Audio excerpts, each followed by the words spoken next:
State. This has been a presentation of ESPN, the worldwide leader in sports. We now send it to Todd Harris and Eddie Robbins.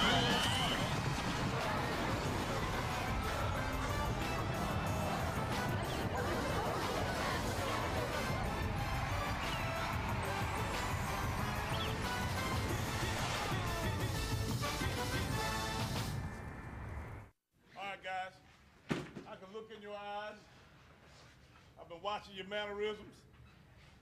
This is about as tight as I seen you song guns in a long, long time. It's really kind of enjoyable because it kind of takes away some of the stupidity out of our pants. Ain't nobody jumping and hooping, acting stupid. You know you got your damn work cut out for you. It's great. You get a chance in this game to go out and show what you're about. You got homecoming. You got television, you got conference race, you got your god dog pride.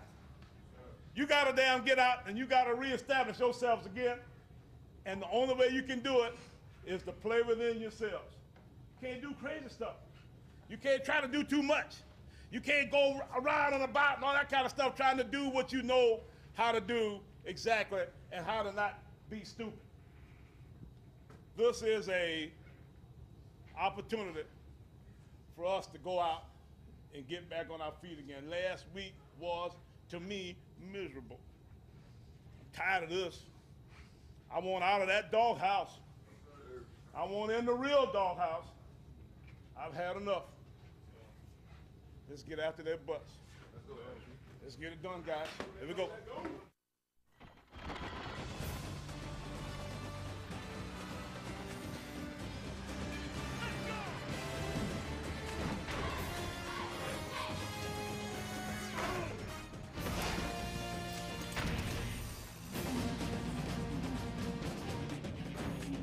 You are watching ESPNU College Football Primetime, presented by McDonald's, as we welcome you to Orangeburg, South Carolina, where the Hampton Pirates have come to face off with the South Carolina State Bulldogs from Oliver C. Dawson Stadium in Orangeburg, South Carolina. A look at the MEAC standings has Bethune-Cookman and Hampton out in front, both 4-0 in conference, and lurking there, South Carolina State, 2-1, coming off a very disappointing loss at home last week to Bethune-Cookman. Hello, everyone. I'm Todd Harris, along with the former Fighting Hornet and 11-year veteran of the NFL, Eddie Robinson Jr. Eddie, this is a huge game for the homestanding Bulldogs at homecoming week. You're absolutely right. South Carolina State, they still want to win their third consecutive MEAC title, but last week they were shut out at home against Bethune-Cookman. That hasn't happened around here in a very long time. Well, one player they'll have to keep their eye on, a very talented defensive end for the Pirates, Kendrick Ellis. The NFL scouts are drooling about this guy. Yeah, he's big and strong, and you love that about him, that he gets to the quarterback and all of those great things. But what I really like is this kid has a motor. He plays sideline to sideline, and it's not too many times you see a guy over 300 pounds that's leading the team and the conference in tackles. The one Bulldog that'll be paying most attention to Kendrick Ellis will be the quarterback, Malcolm Long. And as we said, a disappointing game last week against Bethune-Cookman. He's got to get the ship right. Yeah, he has to get it right this week. There's no more margin for error if you're South Carolina State and Malcolm Long. He's coming off a season last year where he threw 20 touchdowns and only 10 interceptions. He's the preseason all-conference player at quarterback, but this year only 2 touchdowns to 5 interceptions. They have a good running game at South Carolina State, so that will take some pressure off of Malcolm Long, but he has to play better. This is his last year. He's a senior. It's homecoming. He wants to go out with a good showing against his old familiar rival, the Hampton Pirates. And the head man for the Pirates in his second season as the head coach is Donovan Rose. 20 seasons with the program, the former NFL player and alma mater of the Hampton Pirates. Man across the way you heard from at the top of our telecast, Buddy Pugh, 9th season with the Bulldogs at his alma mater as well, at South Carolina State. So we got a great game set for you here in the MEAC, a picture-perfect day in Orangeburg, South Carolina. As we get set to kick things off, Blake Erickson, the junior from Cantonment, Florida, will do the honors.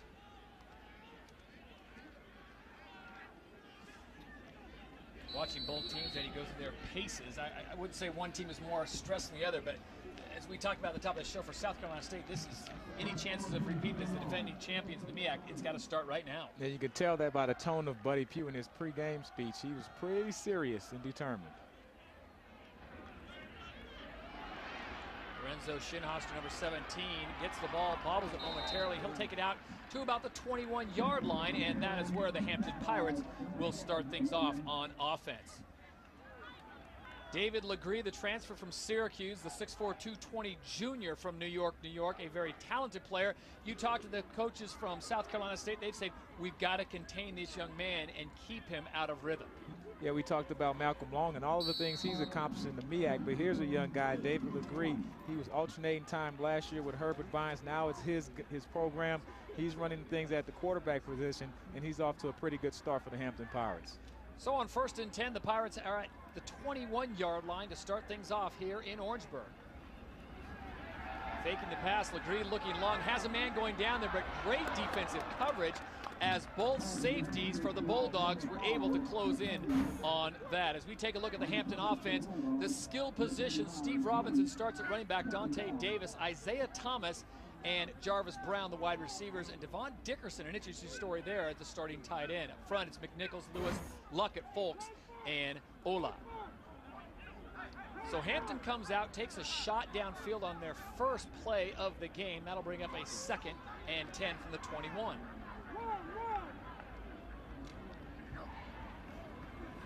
Low snap, Legree is able to hand it. They'll go to the running play. Steve Robinson gets the carry, picks up 4 yards. Number 21, the senior from Buford, Georgia. As we take a look at the South Carolina State defense, it's Pat Washington, Fullwood Ferguson, and Jason Ayers up front for South Carolina State. Linebackers are very good. Small change there in the middle, and Donovan Richard getting the start. David Irby moves to the outside. And for the secondary, it's Moody Thompson, Ellis, and Yari King. 3rd down and 7 on the opening possession for the Pirates. Bulldogs showing blitz. Legree reads it, comes up firing. He's picked off. Yari King, the sophomore from Irmo, South Carolina, number 13, read that play, and unfortunately, David Legree's pass, Eddie, was just off target. Yeah, David Legree, he saw a little bit of pressure coming from the South Carolina State Bulldog team, but I don't know if the wide receiver didn't finish this route. You have to come all the way back to the football. It looked like the wide receiver stopped. Number 9, Isaiah Thomas, but give credit to Yari King making the big interception for South Carolina State. Well, both coaches stressing to us that turnovers would be key, that and special teams play. Malcolm Long out of the shotgun. There you see the numbers on him last year. Comes out throwing with a pump fake, wants to go for it. And he was looking for Linnell Elmore, his favorite receiver. Goes by the nickname of Superman, but number 1 unable to come up with that as we look at the South Carolina State offense. Chris Massey gets to start at running back, Devin Wary at fullback, and then the wide receivers, as we mentioned, Elmore and Richard Christie. Dwayne Clark is the starting tight end. The up front boys, Colbreth, Johnson, Timothy, Nathan, and Hammond, and they are very good. 2nd down and 10 for the Bulldogs from the 37.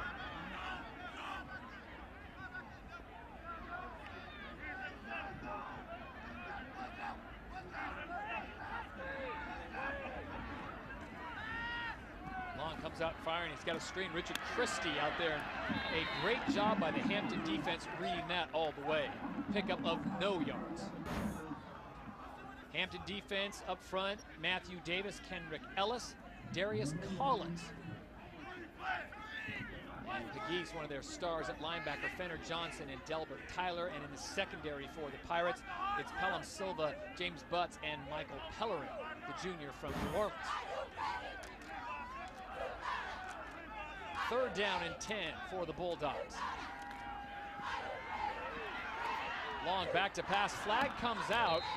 Incomplete. He was looking for Antoine Carr, the backup tight end, the junior from Augusta, Georgia, but number 49 unable to bring it in. And there is a penalty on the play.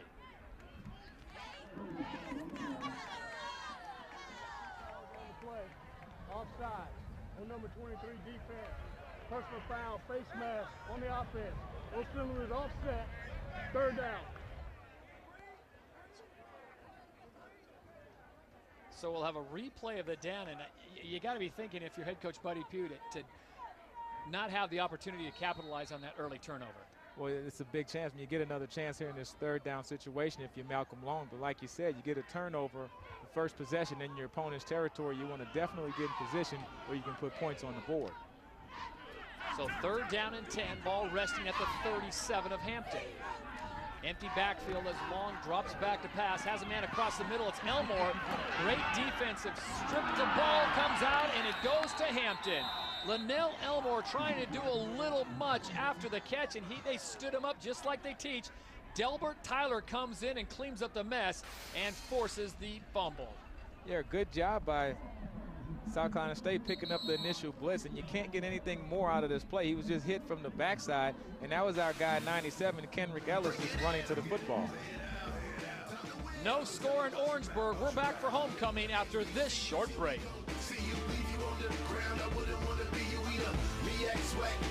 People TD by Comcast. ESPNU College Football Primetime is presented by McDonald's. I'm loving it.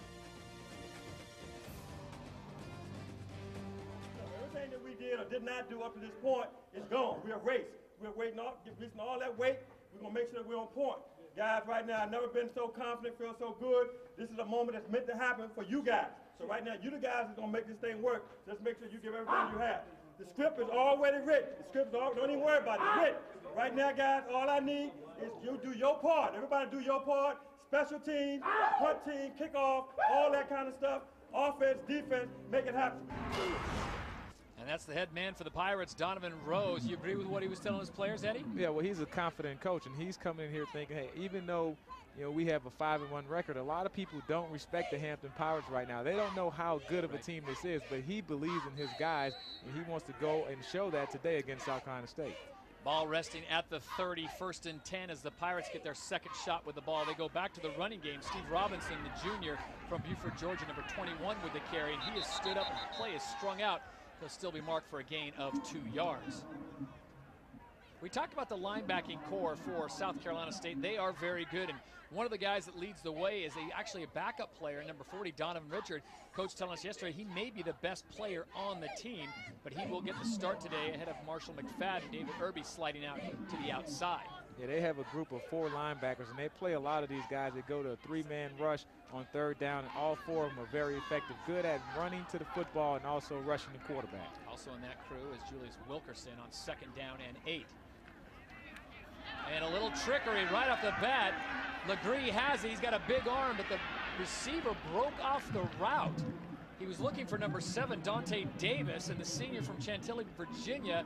Miscommunication. See here, a return to sender play, try a little trickery early in the ball game, trying to take a shot deep, but the receiver, he wanted him to keep running, but just a little miscommunication. He didn't know where to go, and they just couldn't get that thing working on the same page. Yari King, who already has an interception for the Bulldogs, in good coverage. He stayed home, minded his gap. So that brings up a 3rd down and 8, and both teams so far not having a whole lot to do with the running game. Legree out of the gun.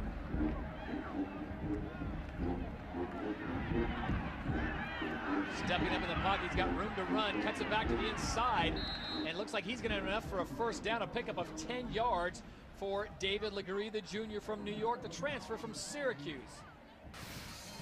Yeah, Legree showing some of his athletic ability. South Carolina State coming with the blitz. No one's open downfield. He's able to tuck it. Well, he doesn't tuck it. He better do that next time. He has that thing hanging out there. He was very fortunate that he didn't get a fumble, but still, good job of using your athletic ability. No one's open downfield. You're able to make a play with your legs and still get the 1st down. Yeah, I think there's only one player in the history of all football that could get away with doing that. It's Walter Payton. Walter Payton, exactly. If your name's not Sweetness, you better tuck it away. Antoine Chisholm gets the call on 1st down for the Pirates. He'll pick up 3. Courtney Ingram comes up, number 11, the sophomore from Milledgeville, Georgia, and he makes the stop.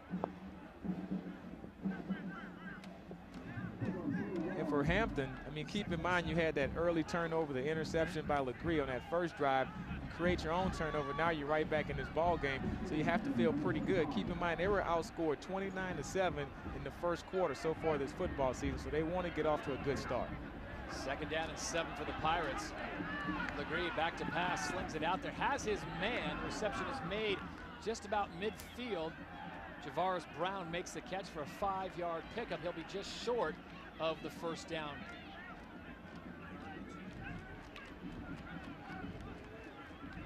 So that brings up a 3rd and 2, but the Pirates are starting to move it. As Eddie pointed out, a turnover on their first possession, the interception by number 13, Yari King.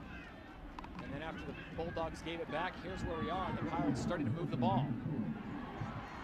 3rd and 2, low snap, and the ball is knocked down at the line of scrimmage. A great job by the defensive line of the Bulldogs. Big number 53 getting his paw up there. Yeah, Pat Washington, he's rushing the corner. He's only 5'10", so give him credit for using that vertical jump and timing his jump to knock the ball down. When you can't get there on those 3-step drops, the defensive lineman, you have to rush with your hands up. You can bat down those passes, and now you have a 4th down situation for Hampton. So on to punt. The Pirates will have to kick it away. Jordan Stovall. Richard Christie sees it going over his head. It'll go into the end zone. He'll come back out to the 20. That's where the Bulldogs will take over their 2nd possession of the game. 50-yard punt, a net of just 30. Back to Orangeburg after this short break.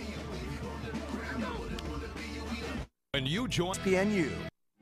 Back in Orangeburg, no score. 10:41 to play here in the first quarter. Catch BCS Countdown Sunday and Monday nights on ESPNU. First Sunday night at 9 Eastern, catch an exclusive look at the latest BCS poll. Then Monday night at 6 Eastern, our experts provide in-depth analysis of the week and a look ahead to week number 9. BCS Countdown presented by Discover on ESPNU Sunday and Monday. So the Bulldogs get their 2nd crack at it. This time the field position not as good, starting at their own 20.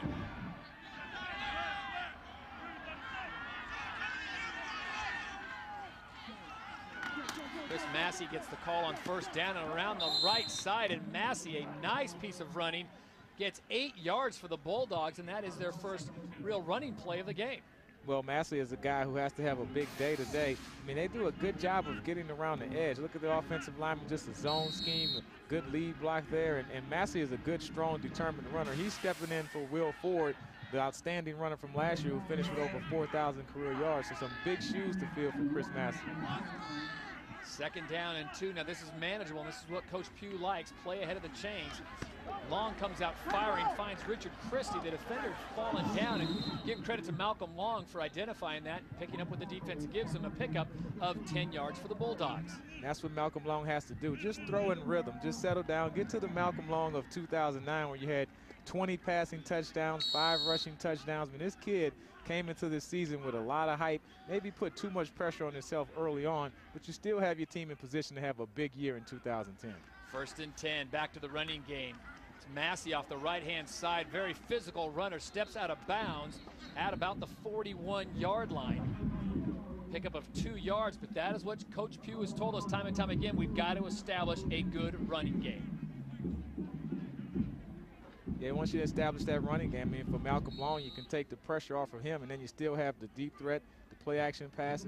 The only receiver with a lot of catches this year so far is Linnell Elmore. So you really need a 2nd guy at the wide receiver position for South Carolina State to step up and make some plays. 2nd down and 8, man in motion is Elmore. And again, dumping it off to Chris Massey, who does a great job, but only picks up about 1 yard for the Bulldogs. Tell you what, one way they can maybe limit what Kendrick Ellis does, is this east-west running. I mean, he's a big pursuit guy. You talked about at the top of the show, he's a big motor guy. I'm just wondering if they can keep him on the field running sideline to sideline, if they can wear him down. Well, you look at a guy, I mean, just carrying those arms around, as big as his arms are, that would tire me out. But this guy is in pretty good shape to have that type of motor and to play with that consistency throughout an entire ball game is pretty impressive. 3rd down and 8, Long back to pass. Has a man across the middle, overshoots and picked off. Romeo Pelham, number 10, the senior from Newark, California. And that was a case of Malcolm Long just putting it in the wrong spot. Yeah, I mean, the receiver is going inside and he's throwing outside, and that's just not going to work. I don't know if there's a route that was running incorrectly or just an overthrow by Malcolm Long, but give credit by the Hampton defender for making the catch. And so now 2 turnovers already by South Carolina State. That's not how you want to start the football game. He was looking for the freshman, number 2 from Somerville, South Carolina, Tyler McDonald, but that pass was just leading him just a bit too much. And for the 2nd time now, Hampton comes away with great field position on a turnover, ball resting at their own 40 and a 1st and 10. Legree on the fake, rolling to his left, comes back to the inside, and he almost gives it away. Had his receiver, number 9, Isaiah Thomas. Looks like they are going to rule that down, so the ball did hit the turf. Yeah, dangerous pass by Legree. It's always hard when you're a quarterback rolling one way to start throwing across your body. You don't see all of the defenders that are coming into the field of play. Very fortunate that he didn't get a turnover or a bad play in that situation. Number 40, Donovan Richard, the junior from Georgetown, South Carolina, putting pressure on Legree, making him rush the pass. 2nd down and 10. Legree fires, has his man. He'll be just short of 1st down yardage, but an absolute bullet to the junior, number 9, Isaiah Thomas. Hampton turning up the tempo, going with the no-huddle offense. A little confused by South Carolina State defensively. Antoine Chisholm gets the call on the running play. He'll pick up about 6 yards for the Pirates and a 1st down for Hampton. So they are now into Bulldog territory, trying to sustain this drive. Yeah, what Hampton is doing, they're running a fast-paced no-huddle. Some teams, they go no-huddle, and then they sit and they wait and call a play. But the last couple plays, Hampton is getting to the line of scrimmage and snapping that ball within 15 seconds of after the previous play. Trips to the bottom of your screen. They send a man in motion. That's Javaris Brown. Legree back to pass, 2-step drop, has his man and maybe put a little too much heat on it. It was Brown cutting across the right-hand side, unable to reel it in. Yeah, Legree has some zip on the ball running the out routes. I mean, this kid has a very live arm, but sometimes you have to just take a little bit off, help your receiver out. If he's open, just get the completion. You don't have to show off that strong arm.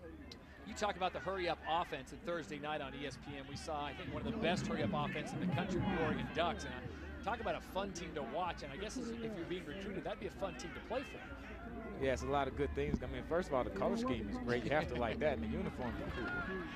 On 2nd down for the Pirates, they go back to the running game. The freshman, Antoine Chisholm, number 32 from Belglade, Florida. You talk about the Ducks.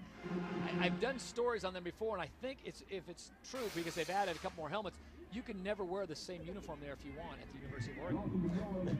Just something to think about. Well, and if you're winning, that's the big thing, too. That's true. I mean, you're number 1 in the country. You're playing well, so you have to like that. So. But you bring up a good point. I mean, you're recruiting 17, 18-year-old kids. You want to go somewhere they got cool uniforms. And when you think cool uniforms, I know a lot of people think they're ugly, but Nike in your back pocket is doing quite well on 3rd and 10. As Hampton has Legree rolling out, and he should have pulled the trigger. Ball comes out, and the officials are saying the ball was down, or he was down. Jason Ayers, big number 92, causing the collision. That'll be a loss of 5 yards for the Pirates. So Hampton has a good drive going, and then it all goes wrong. Yeah, rolling to the short side of the field. I mean, no one's open. Not a bad play. Just take the sack. You don't want to get the fumble and lose it, but fortunately they were able to get the recovery. So Jordan Stovall, number 29, the sophomore from Elgin, South Carolina, on to punt the ball away for the 2nd time. Richard Christie, number 18, back to receive for the Bulldogs. Another beautiful punt from Stovall, all the way into the end zone, so we'll come back out to the 20. Another 50-yard punt, nets just 30. We'll have more from South Carolina when we come back.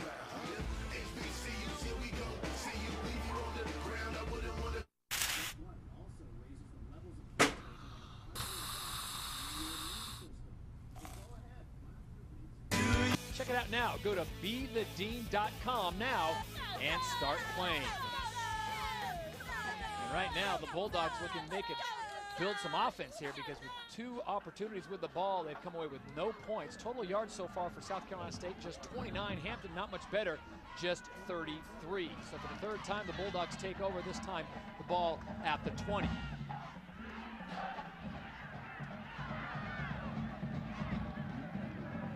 Chris Massey, the senior from Shiraz, South Carolina, gets the call. Kendrick Ellis, number 97, makes the tackle, but not before a 10-yard pickup and a Bulldog 1st down.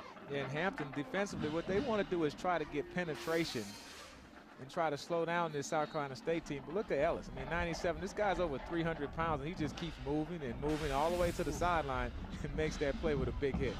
6'5", 340 goes Kendrick Ellis. For a moment, there's going to be a bit of a false start, but Richard Christie makes the reception, and he will pick up about 3 yards for the Bulldogs. If you're Coach Buddy Pugh, Eddie, and you're on the sideline and you're seeing your offense, it's not happening, what do you do? It looks like they're going to mix things up a little bit and do a little wild bulldog formation. Well, I think that's what you do. You take out Malcolm Long and you run a mix, a little structure, just try to change something, try to change the pace of the game, show the defense something different to make them start thinking, because right now Hampton is playing downhill and they're reacting and they're running to the football hard. Number 19, Derek Wiley, the sophomore from Rockingham, North Carolina, comes in out of the shotgun. He hands it off to Massey, and Massey moves forward for a gain of maybe half a yard. Yeah, and Derek Wiley was a guy that came into the game at the quarterback position towards the end of that Bethune-Cookman game when they couldn't put any points on the board. I mean, they were shut down. You know, they didn't score any points against Bethune-Cookman. And for the first time in a long time, this program couldn't put points on the board offensively. Malcolm Long back into the ball game. And we saw a little bit of this from FAMU when they couldn't get their offense started. When South Carolina State came to Tallahassee, they went for the backup quarterback. Didn't make much of a change. Third down conversion has not been good so far in this game for the Bulldogs. 0 for 2, and this is a big 3rd and 6. Long comes out firing, has his man, stays on his feet. It's Massey once again. Chris Massey picks up enough yardage for a first down. An 8-yard gain for Massey, who is really the workhorse for the Bulldogs right now. Yeah, so far, I mean, running the football and also catching it out of the backfield. Massey is a very talented player, and this kid always runs with a tough attitude. He finishes runs. I really like what he does offensively. You have to feature him a little more in the running game, especially if you're not getting the productivity out of that quarterback position. Change of quarterback again. Derek Wiley checks into the game, out of the gun. Wiley, the lefty, throwing from the left side on a nice rollout. Had Aaron Norwood, the junior from Atlanta, number 21, and a 5-yard gain.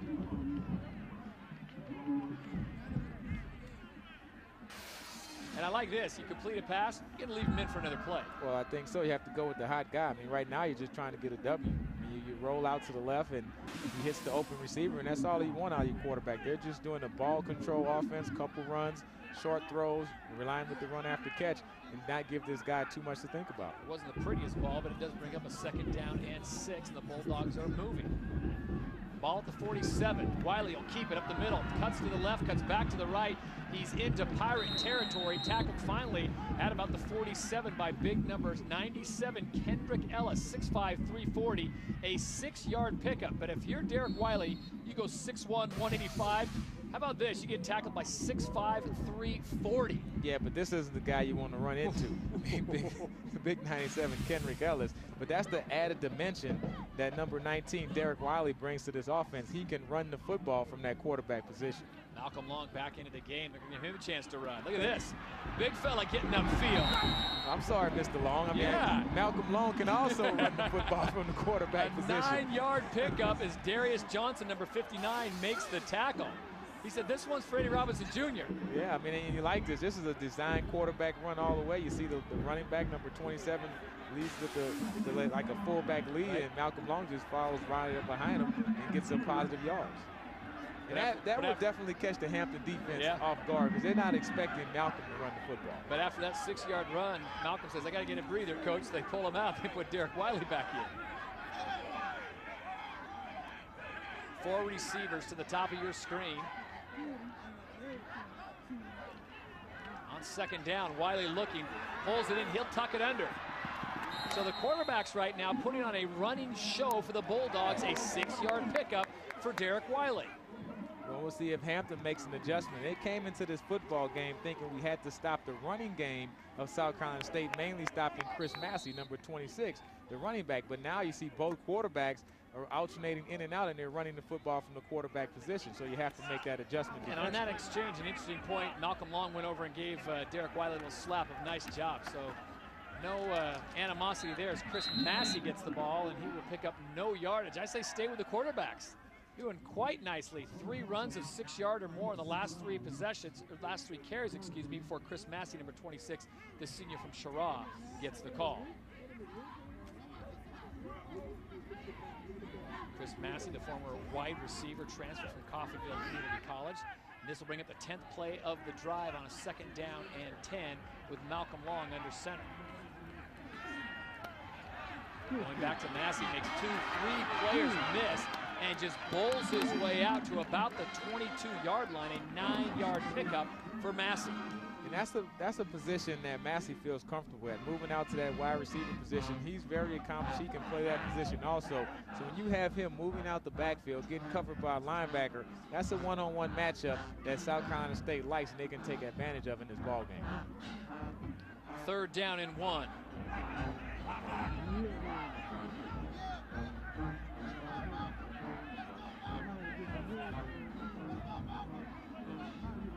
Malcolm Long will stay under center. Massey with the call, ball pumped up in the air, the hole opens up, and Chris Massey down to the 4-yard line on a beautiful run on what could have been an absolute disaster. 1st down, Bulldogs. Ricardo Silva and Romeo Pellin teaming up to make the stop, but a 19-yard gain, and there is a flag on the play. After the play, personal foul, unnecessary. Number 96 of the defense, half the distance, 1st down. Darius Collins, the senior from Andrews, South Carolina, called for the infraction. And if there's a bread and butter play by South Carolina State in the running game, this is it. They run that stretch lead over the offensive tackle, number 50, Johnny Colbert, but just a great job of blocking at the point of attack. And there's 96 coming in late, that late elbow. He was just trying to get out of the way. Yeah, it's football, not wrestling. He was up in the air and just had somewhere to come down. So 1st and goal for the Bulldogs, under a minute to play here in the 1st quarter. They go back to Massey. He gets to the goal line, is stonewalled, and is pushed forward. Touchdown, South Carolina State.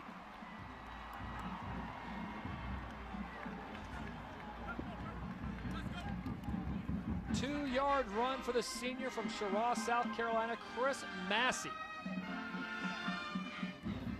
So far, Massey is the guy that's taking over this football game for South Carolina State. Here you come once again. You run behind number 50, Galbraith, and you just have the big lead blockers come there, and you just finish, and you keep pushing your legs until you get in the end zone. And who cares if you lose your helmet when you score a touchdown? Blake Erickson on to attempt the point after. He punches it through, so the Bulldogs' scoreless streak is over as Massey puts South Carolina State on top 7-0. 7 carries for 42 yards and a touchdown for Chris Massey. Well, Tuesday, see ESPNU's latest college football show, The Experts, as host Lowell Galindo and the experts provide unfiltered conversation about the hot topics in college football.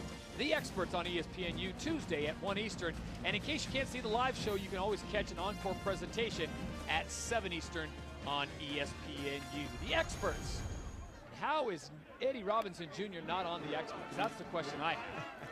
Well, you know, I'm going to come up on that upcoming segment because we had some great talks about college football before the game started. But look at Massey so far. I mean, this guy has done a lot running the football and also receiving out of the backfield. He's been the workhorse for this Bulldog offense. 12 plays, 80 yards, 5 minutes and 49 seconds, and Chris Massey caps it off with a 2-yard rushing touchdown. That's got to make Buddy Pugh happy. That's got to make the defense for South Carolina State happy, because that was a nice breather for them. And then they can analyze what they are doing wrong. But it's 7-0 South Carolina State, and Don Rose already thinking, all right, they threw a little wrinkle at us. What are we going to throw at them? Well, I mean, offensively, you just have to get things going. You're doing some good stuff with David Legree out of the backfield. They're completing some passes. They just haven't been able to convert on the 3rd down situations. Shinhoster back to receive for the Pirates. He'll take it at about the 8-yard line. He's got a hole on the right-hand side all the way up to about the 32, and that's where the Pirates of Hampton will take over. David Legree, their quarterback, a 24-yard return.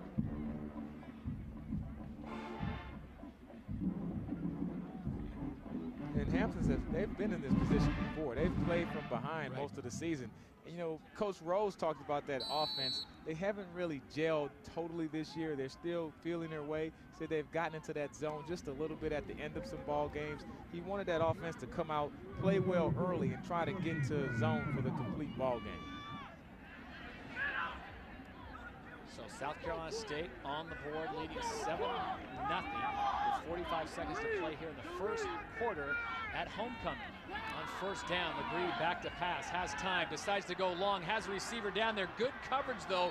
Dominique Ellis on the coverage. Javaris Brown was the receiver, number 14, the sophomore from Macon, Georgia. But Dominique Ellis, a transfer from NC State Junior from Wendell, North Carolina, with great coverage. In Hampton, traditionally, they've always had some speedy guys at the wide receiver position, and they like to take shots deep. You hear just trying to go up over the top. A lot of chicken fighting going back and forth. No flag by the umpire, but just a good defensive coverage. Chicken fight, you know, just pushing back. But I'm telling you, from a defensive back position, when you can have him hitting you instead of running up the field, you're doing your job to slow him down. The snap was low, and it looked like Legree thought about the Reed giving it off, but he keeps it himself. He'll pick up 1 yard. Donovan Richard, number 40, comes in to clean up the mess. Donovan Richard's an interesting story. Here's a kid who played in the South Carolina State High School Championship on this field his senior year in high school, and he played running back, wide receiver, punt, kickoff return. He played pretty much every position, and so it was pretty much an easy recruiting call to say, Donovan, how'd you like to stay in South Carolina and come down to Orangeburg and play? Yeah, they say he's probably one of the best, if not the best player on this defensive team for the Bulldogs. Very active player. Final play of the quarter. And Legree unable to get it off, so quarter number 1 goes into the books, and the homestanding Bulldogs have a 7-0 lead homecoming weekend over the Hampton Pirates. We'll be back for the second quarter when we return to Orangeburg after this short break on ESPNU.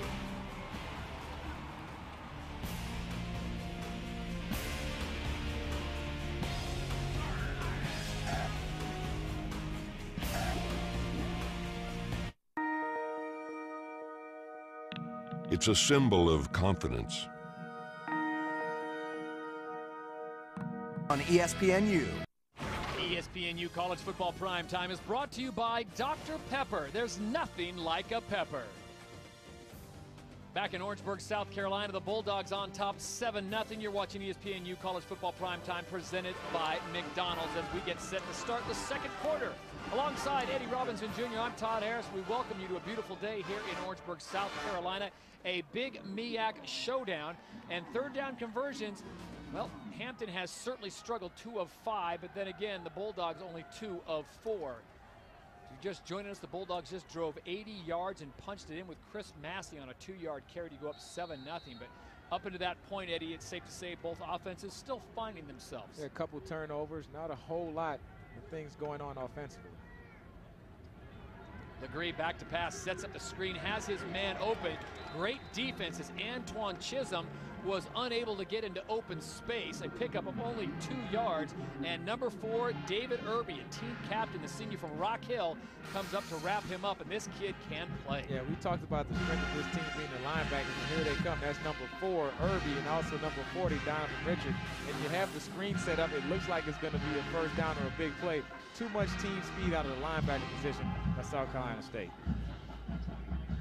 Jordan Stovall, the sophomore from Elgin, South Carolina, on the punt. Richard Christie standing back at about his 23-yard line to receive and block almost on for the Bulldogs as it will go out of bounds at about the 18-yard line, and that's where South Carolina State will take over. A 45-yard punt. Well, Hampton, where's it located? In Virginia. The Pirates, founded back in 1868 with an enrollment of just over 6,100. They are the 3-time SBN national champions. And you talked about head coach Donovan Rose, his alma mater. He's been involved with this program for 20 years, too, as the head man. South Carolina State, well, they're located here in beautiful Orangeburg, South Carolina, about a 45-minute drive from the capital of Columbia. The Bulldogs founded in 1896 with an enrollment of about 4,700. So now you know the schools as we are back to the action here, 14-14 to play in the second quarter. Ashton Jordan getting his first call of the night, number 23, the sophomore from Summerville, South Carolina. He'll pick up 7 yards. He's a Citadel transfer, but the coach is telling us only about 85% healthy after getting injured in the FAMU game. Yeah, that's why we've been seeing so much of 26 Chris Massey, but don't count out Ashton Jordan. This guy's a talented young runner also. You think about the football that's being played in this state, especially this year with the Citadel, South Carolina having a great year, Clemson doing quite well, and South Carolina State. And Linnell Elmore is going to want that one back. Malcolm Long put it on his hands, and his eyes came up looking for green grass to run to before he tucked it away. And the drop is on Linnell Elmore, the sophomore from Allendale, South Carolina. Yeah, and Elmore, he's the leading receiver for this South Carolina State football team, but he's had a couple of drops like that. He makes a spectacular catch, then he'll come back and have a mental mistake and drop an easy one. You have to have consistency along with that big play ability if you're going to be successful at the wide receiver position. Standout in football, basketball, and baseball in high school. They nicknamed him Superman. The coach said, we're going to wait till he does something super to start calling him out here. How about this? There's a wrinkle in your game plan. Malcolm Long with an 11-yard carry. Yeah, good job by the big guy, Malcolm Long. Here's another design quarterback draw. You see the lead block by number 27, Devin Weary, and then Malcolm Long is able to get up there and get a first down. I'm telling you, that's catching this Hampton team off balance. They didn't think they would have to worry about Malcolm Long running the football. So 1st and 10, full backfield for the Bulldogs, ball sitting at the 37-yard line. Ashton Jordan gets the call. He goes off the right-hand side. He'll pick up about 1, make it 1.5 yards for the Bulldogs. Well, after watching the tape of last week, head coach Buddy Pugh said that Bethune-Cookman did a lot of things we didn't know, and they stunted, they did a lot of twists, and Malcolm Long, whether it was out of his element or what, it was effective. And this week it seems like Coach Pugh's found a way to make him a bit of a weapon. You know, they're just going back to basics. They're being physical at the point of attack, and they're running the football with that big offensive line. Quarterback change here as number 19, Derek Wiley, comes into the game. Ashton Jordan gets the call, no gain.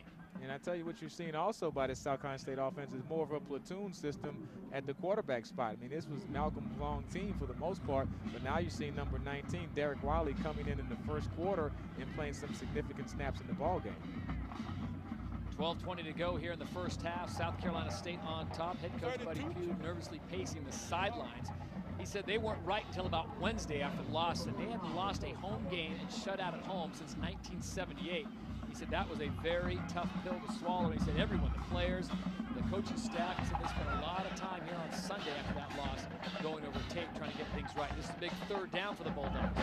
Wiley will stay in there, and Derek Wiley just did not have that play dialed in. Matthew Davis, number 57, the sophomore from Virginia, a 2-yard loss for South Carolina State, and they'll have to punt it away.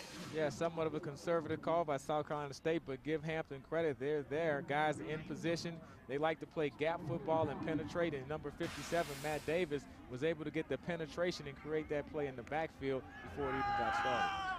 So Blake Erickson on to punt it away for the Bulldogs. Isaiah Thomas, number 9, standing at his own 25-yard line.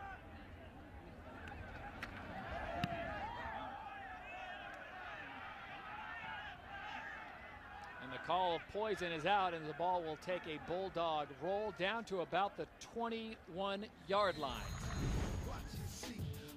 43-yard punt as Kendrick Ellis continues to wreak havoc on the defensive line.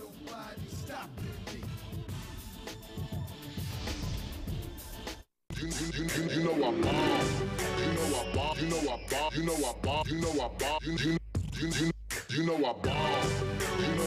Back in South Carolina, homecoming weekend as the Bulldogs on top of the Pirates, 7-0, 11:07 to play here in the first half. We'll log on to facebook.com/ESPNU today and become a fan. We want to know this question. If you have the answer, certainly chime in. Should the MEAC get 2 schools into the 2010 FCS playoffs? Now remember, they've expanded this year to include more teams, and I think it's a very interesting format that they come up with. 16 to 20 teams, top 12 teams receive a first-round bye, top 5 teams are seeded, and then the 10 conferences receive automatic bids. Now, championship game has moved to January 7th in Frisco, Texas, which makes it very interesting. I don't know if you've had a chance to do many FCS games, but I'll tell you what, little Montana in December, that's good times. Yeah, it gets tough in those playoffs, especially with that snow and the cold weather. Direct snap going to number 9, Isaiah Thomas. And again, there seems to be problems between the center and the quarterback, and the ball, they're going to say it was down on the ground, but David Irby, the sensational linebacker for the Bulldogs, has the ball in his hands, and he's pleading his case. When you talk about getting that second team from the MEAC, of course, last year, you take a look at the bad snap, that's something that Hampton has to correct, but you talk about last year, South Carolina State got the automatic bid, and FAMU was right there, a team that they felt had a chance to get that open bid, that large bid, and they didn't get it.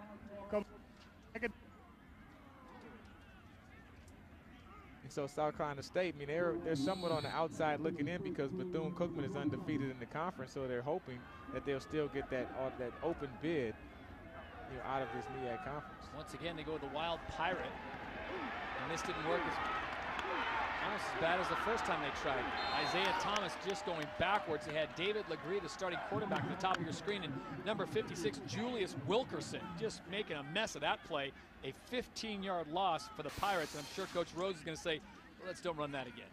Well, I couldn't tell if he was trying to throw the ball downfield or what was going on, but just too much penetration by South Carolina State Bulldog defense, and that play just isn't working. Like you said, they have to do a misdirection or run it more directly up the field, but that sideline to sideline with the team speed that the linebackers have here for South Carolina State is going to be a tough go.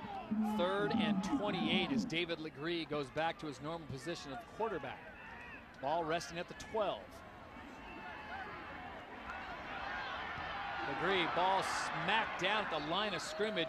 Big number 53, Pat Washington. And you mentioned not real tall, 5'10", 250, but the big fella got up in the air. Yeah, great jumping ability. You can tell that's he's a second right in one the for quarterback's face. And yeah, just a great job of timing your jump. And there was an open receiver downfield. So great job by 53, Pat Washington, of disrupting that pass. So the Bulldogs should get great field position out of this, as Jordan Stovall will be standing in his own end zone to punt the ball away. On a 4th down and 28, Richard Christie near midfield to receive. Flags on the play, and they're going to blow this one dead. Prior to the snap start, it's number 25. 4th down. So Jordan Stovall now will back up about 5 yards, and he'll be very close to the back of the end zone to punt this away. South Carolina State will probably get pretty good field position, but this Hampton's offense, they're going to have to wake up and do something to help their defense out. I mean, last week they won 7-6 over Norfolk State. The defense definitely has the team leaders. I mean, they play hard, they play well, but you got to get something offensively to spark this team today. Flag comes out again. It looks like this time South Carolina State may have jumped offside. Christie at the 43. Room to run. Richard Christie down to the 10-yard line, but there is a flag on the play.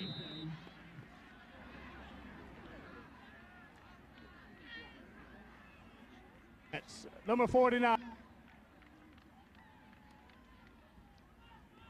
So they will wipe that return away. Great piece of running by Richard Christie, the senior from Miami, Florida. That's one of those penalties. It's only a 5-yard penalty on the field, but from a field position standpoint, that was a 40-yard return. Right. So that's really a 40-yard penalty against South Carolina State. But what's hard now, and I've been on the punt team, is when you just recover the punt like that, now you have to come back and punt again. I mean, trust me, this Hampton's punt team is tired, so Christie will get another chance to have a big play in the return game. Stovall for the 3rd time in his end zone, back to punt. Not as good end-over-end punt. It'll go out of bounds at about the 44-yard line, and you are right, another flag comes out. Can you imagine do this again?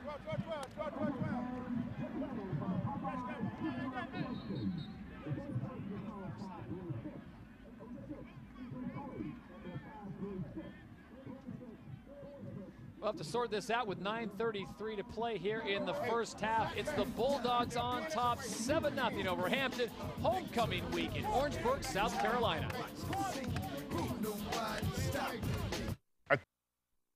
It's back to the future in Orangeburg, South Carolina. There's an illegal formation on that last punt, so we're going to do it again. A 4th punt.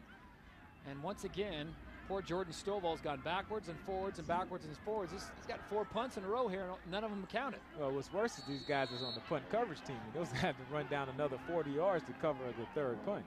So 4th and 32, Stovall will punt it away again for the 4th time. And for the 4th time, Richard Christie will let it go out of bounds. And the Bulldogs will take over at about their own 45-yard line, a 47-yard punt. Well, Tuesday, see ESPNU's latest college football show, The Experts. As host Lowell Galindo and the experts provide unfiltered conversation about the hot topics in college football. The Experts on ESPNU, Tuesday at 1 Eastern. And in case you can't see the live show, you can always catch the encore presentation at 7 Eastern.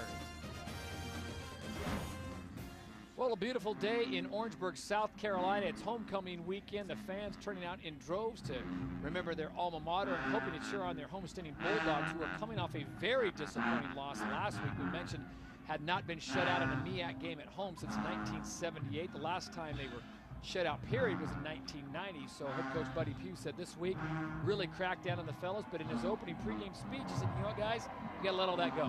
Yeah, man, I really like what he said in his opening. That was probably one of the best pregame speeches that I've ever heard. He talked about homecoming first of all. Second of all, it's television. This is the FCS school, so you don't get ESPNU on campus a whole lot.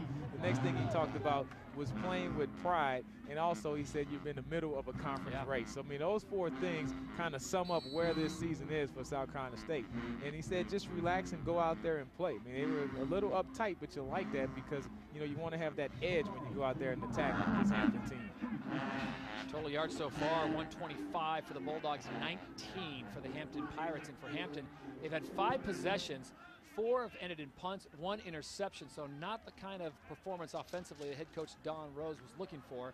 Back to the running game, it's Devin Weary, the fullback, who comes out. The sophomore from Rock Hill, South Carolina, gets a carry, and he'll pick up 6 yards for the Bulldogs. Yeah, and Weary, he's been doing a good job throwing those blocks for Chris Massey and also for Malcolm Long. So you got to let the guy get a couple carries here, show what he can do running the football. Play some nice ball up there in Rock Hill, South Carolina, about an hour and 20 minutes up the road. Let's bring up a 2nd down and 4. Long comes out firing, has his man open, number 12, Thomas Williams from Taylor, South Carolina. The sophomore hauls it in. A 6-yard pickup for the Bulldogs and another 1st down for South Carolina State. Here in Hampton, you have to think that this defense is getting worn down defensively. They've been on the field an awful lot on a hot day. You have to come up and try to make a big play to get the ball back for your offense.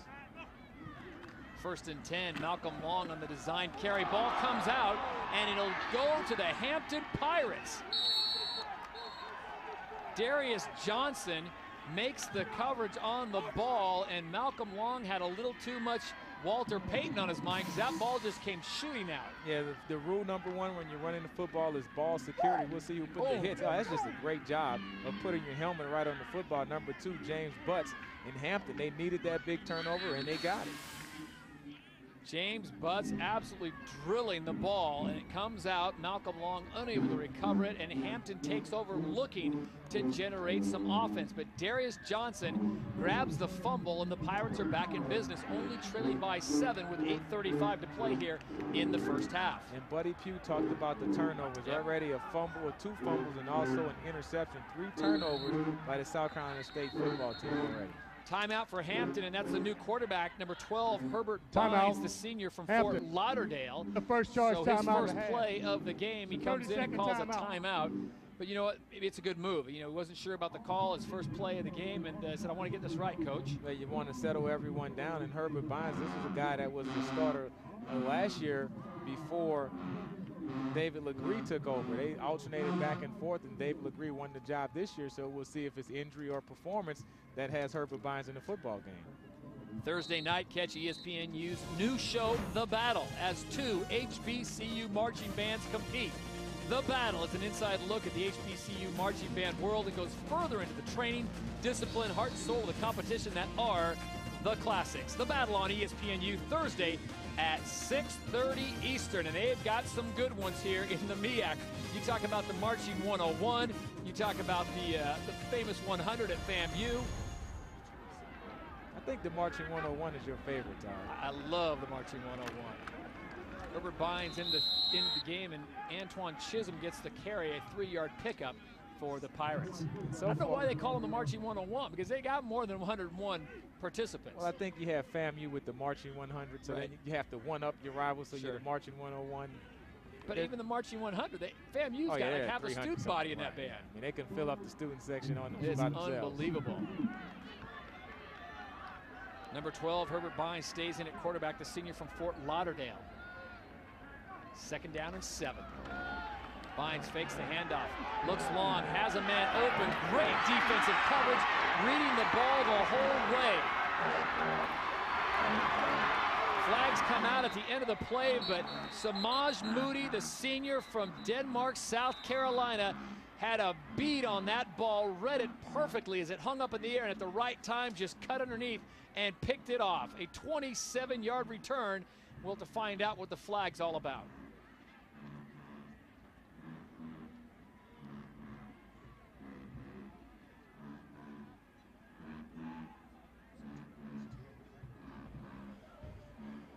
Holding, offense, number 76. That penalty is declined. Return, in the back, number 9, return team. 10-yard penalty, first down. So 2 turnovers for the Pirates, 3 for the Bulldogs. We look at this one more time. Yeah, and Herbert Bynes giving up this interception to Moody, just a great play. But if you look, he wants to throw the ball here in the middle of the field. If he can throw it here and let the receiver run and catch that football, that's where he wants to put it at. But he doesn't do that. He throws it behind and lets that guy come. If he lets it lead him to the post because there was no middle of the field safety, you have an opportunity to make a good big play for Hampton University. Samaj Moody with the pick and the return. The penalty brings it back to about the 42, so that's where Malcolm Long and the Bulldogs will take over. Looking for the screen on the inside, Linnell Elmore. Beautiful piece of running. He is into Pirate territory, tackled at about the 44, a 14-yard pickup.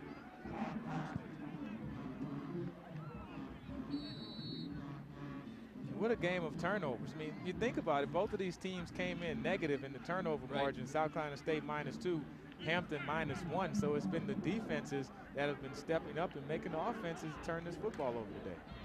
Malcolm Long comes out firing, has his man. It's a backup tight end, Antoine Carr, the junior from Augusta, number 49, and that's a 12-yard pickup. So when the Bulldogs aren't turning it over, they're getting a nice little drive going. Meanwhile, on the sideline, this is number 26, Chris Massey. Looks like he's got some hamstring cramping problems. Not a real hot day today, but it's warm for late October. Temperatures in the high 70s, but a nice breeze blowing. 1st and 10, Long looks, pumps, has company coming, decides just to throw it out of bounds as he was receiving pressure there from the defense of number 11, Jacoby Fenner, the senior from Hampton, Virginia. Yeah, but Massey, he's been the workhorse today already, rushing the football and receiving. Here, Ellis, just a good job with the cut block, but this guy, man, he has a motor. He'll get back up and keep running. He's working hard today, but I mean, this Hampton defense has been on the field quite a bit today. And so you have to wonder if fatigue is going to be a problem going down in the stretch of this football game. 2nd down and 10. Ball carries number 27, Devin Wary, the fullback, a bruising runner at 5'11", 235. He'll pick up 8 yards. So the sophomore from Rock Hill, South Carolina, keeps the drive going for the Bulldogs, and they've got a nice balance going, Eddie, of pass and run. Yeah, with Chris Massey having cramps, and of course Ashton Jordan, the backup tailback, he's kind of banged up. Number 27, Devin Weary, the fullback, is getting some of those touches in the backfield now. Bring up a big 3rd down. Ball, you got to think, is in 4-down territory. Is it just inside the 25-yard line? Malcolm Long operating out of the gun. Chris Merrill now into the game. Merrill gets the call on the left-hand side. Patient runner gets on the side, and he's going to be close to a first down. It's going to depend on the spot.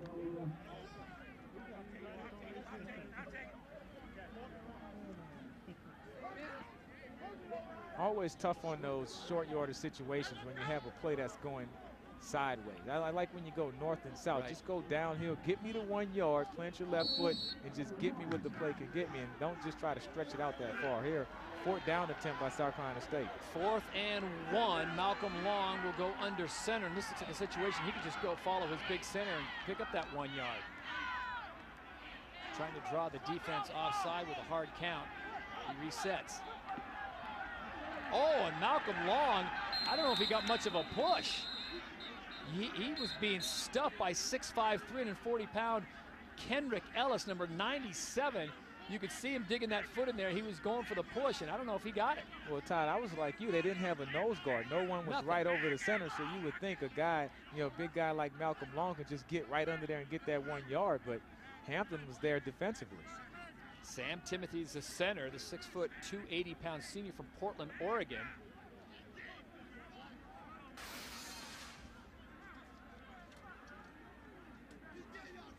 Look at that. Yeah, that's Kendrick Ellis just putting those paws up there and just, wow. That's what you call a grown man right there, big 97. they're going to bring the chains out and measure this, but it's going to be close. That's not close. Not that's a turnover. even close. That goes to Hampton. Great job defensively by Big 97 Kenrick Ellis. We talked about him making plays sideline to sideline, but he can also make them right in front of his face up the middle. Just a great push defensively by the Hampton Pirates. 7-0. The Bulldogs stoned again on a 4th down, and the reaction of head coach Buddy Pugh.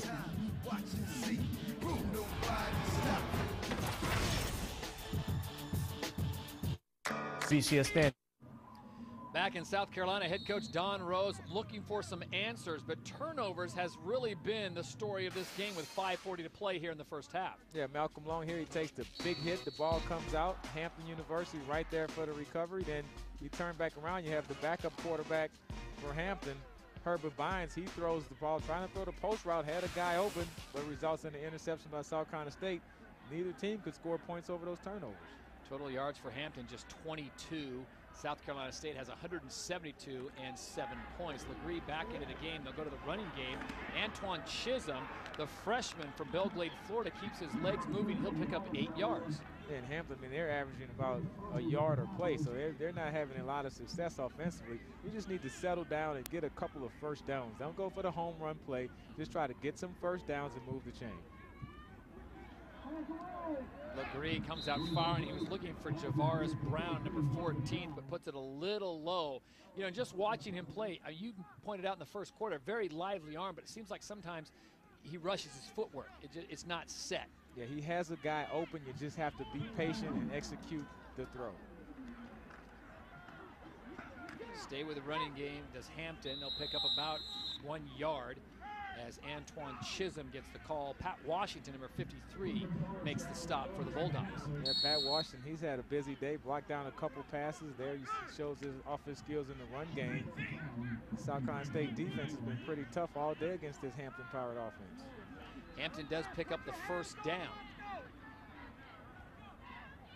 So it's LeGree out of the gun on first down, ball resting at the 34.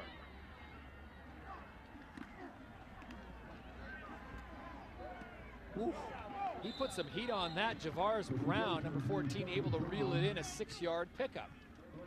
Well, they're working the sideline routes, just doing a good job of running the out routes. He looks in the middle of the field and zips it out there. You have to wonder, South Carolina State maybe make a change defensively, run a little cover 2, have a guy step up and try to take advantage of those out routes that Hampton has been able to complete today. 2nd down and 4. Chisholm off the left-hand side. Looked like he was going to be stopped for a loss, but he's able to make something out of it. He picks up a first down after his 6-yard gain for number 32, Antoine Chisholm. And I really like the tempo by this Hampton's offense, because South Carolina State, they like to have a lot of different personnel packages come in. They'll go to 4 down linemen, then 3 with the 4 linebackers, sometimes the 5 DBs. So when you don't allow them to make those changes, you have an advantage offensively if you're Hampton. 1st and 10. Ball at the 47. LeGree with the fake, and the Bulldogs were not buying it at all. Number 11, Courtney Ingram in there, as was 56, Julius Wilkerson. That's a 13-yard loss. Yeah, no chance. And it's the linebackers. This is what we talked about. Guys blitzing from outside, having containment. 56 right there in his face, Julius Wilkerson, and also Courtney Ingram. Just a great job when you realize what the play is what they're trying to do to beat you. Then you just play good, disciplined football, but then you have to also make the play, which they did. Bringing up a big 2nd down and 23 with just about 3.5 minutes to play here in the first half. Homecoming weekend in Orangeburg, South Carolina. Bulldogs on top, 7-0.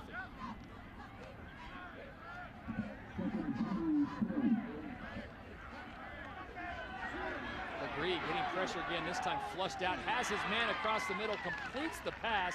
Dante Davis, number 7, the senior from Chantilly, Virginia, a 13-yard pickup.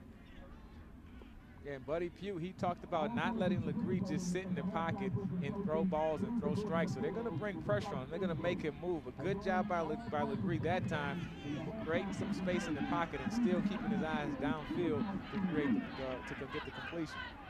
So they'll bring up a 3rd down and 10. You see just how costly that sack was that LeGree gave up. 3rd and 10, ball resting at the 48. Blitz coming from the corner. And Legree finds his man across the middle. Javarius Brown. It'll be a first down for Hampton.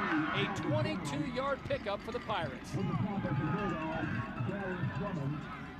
And if you're South Carolina State, you bring pressure, you leave some open areas in that zone defense. Legree, maybe he's starting to warm up a little, completing a couple passes. He's looking a lot more comfortable on his drive. 2:20 to go here in the first half. Legree with the give. Not much doing there as Antoine Chisholm found a host of Bulldogs there, able to pick up maybe half a yard. And here's the blitz on a previous play. You see they have a guy coming free, but he's able to step up and still have the completion in the middle of the field. That play is all Legree, just using his athletic ability to move just a little and still keep your eyes downfield. David Legree, the junior from New York, transfer from Syracuse. This will be the 10th play of the Pirate drive. And on 3rd down and 10, they converted, keeping the drive alive as Legree looks to the sideline for a play adjustment.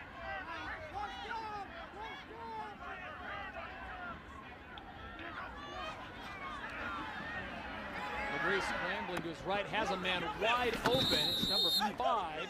He was looking for him on the corner, and Diary McCain, the junior from Norfolk, Virginia, makes the reception a 9-yard pickup. South Carolina State bringing pressure from one side. Legree is able to roll out, and this time he puts a little touch on the football, so I like that. You know, you have a guy wide open, you don't have to throw a hard strike, just give him something he can catch. McCain doing a great job of keeping his feet in bounds. And flags coming before that play can get underway, stopping the clock at 1:27. Prior to the snap, false start. Offense, number 21, 5-yard penalty, remains 3rd down. Steve Robinson, who just checked in the game, the senior from Beaufort, Georgia, called for the false start infraction, so that will back up the Pirates. Remember, they started this drive way back in their own territory, and they've had some mighty obstacles to recover. I mean, you remember on the 3rd down and 23, and they patiently got piece at a time and were able to convert. I mean, Legree is a talented player. I mean, you can see he has the strong arm. You know, he keeps his eyes downfield. He's mobile. He can run. Early on, he just was a little unsettled in the pocket. Now, things are starting to move a little slower for him. And once he gets into a zone, he can be a very dangerous quarterback. Legree getting rushed and has to dump that one out. He was looking for number 21, Steve Robinson, coming out of the backfield, but he had all kinds of pressure, and the pass just came up short. Donovan Richard, once again, number 40, applying the pressure to the quarterback. Yeah, these active linebackers for South Carolina State, number 40, Donovan Richard, you have Irby, Wilkerson. All of these guys are going to bring pressure on the quarterback. Hampton will take a timeout, discuss things under 90 seconds to play here in the first half as the Pirates trail 7-0 to the Bulldogs. Well, big 4th down and 6. We'll take a look at the past champions in the MEAC conference. And of course, the South Carolina State Bulldogs have owned the title for the last 2 years. Delaware State got it in 07, but Hampton ran off a series back in 06, 05, and then they shared the title in 04 with the same Bulldogs. So this year, you look at Bethune, and Coach Pugh told us they are very much improved. And he wasn't just selling us that because they lost to him, but he says, now we're going to be a fan of Bethune. We'd like to see them win out. Yeah, it does. That definitely helped them as far as their playoff picture goes. But you have to look, the last 6 years, it's pretty much been Hampton and South Carolina State going back and forth. Now, of course, Donovan Rose was here coaching under Joe Taylor when they won those titles back in 04 and 05 and 06. Right. So he remembers what it was like when they were the big dog and South Carolina State was trying to beat them to get their first MEAC title. So now the roles are reversed and he has a new crop of kids. So you have to get them up to the challenge to say, hey, if we want to be the best, we have to beat the South Carolina States. We have to beat the Bethune-Cookmans. All of those teams are still on their schedule going down the stretch. So this will be a 45-yard field goal attempt for Hampton, and a timeout is called just prior to the snap being made. Timeout, Hampton. It's their 3rd timeout of the half. So just before Rodrigo Hernandez can get the kick away, the true freshman from Miami, head coach Don Rose decides to call a timeout. He's icing his own kicker, Eddie.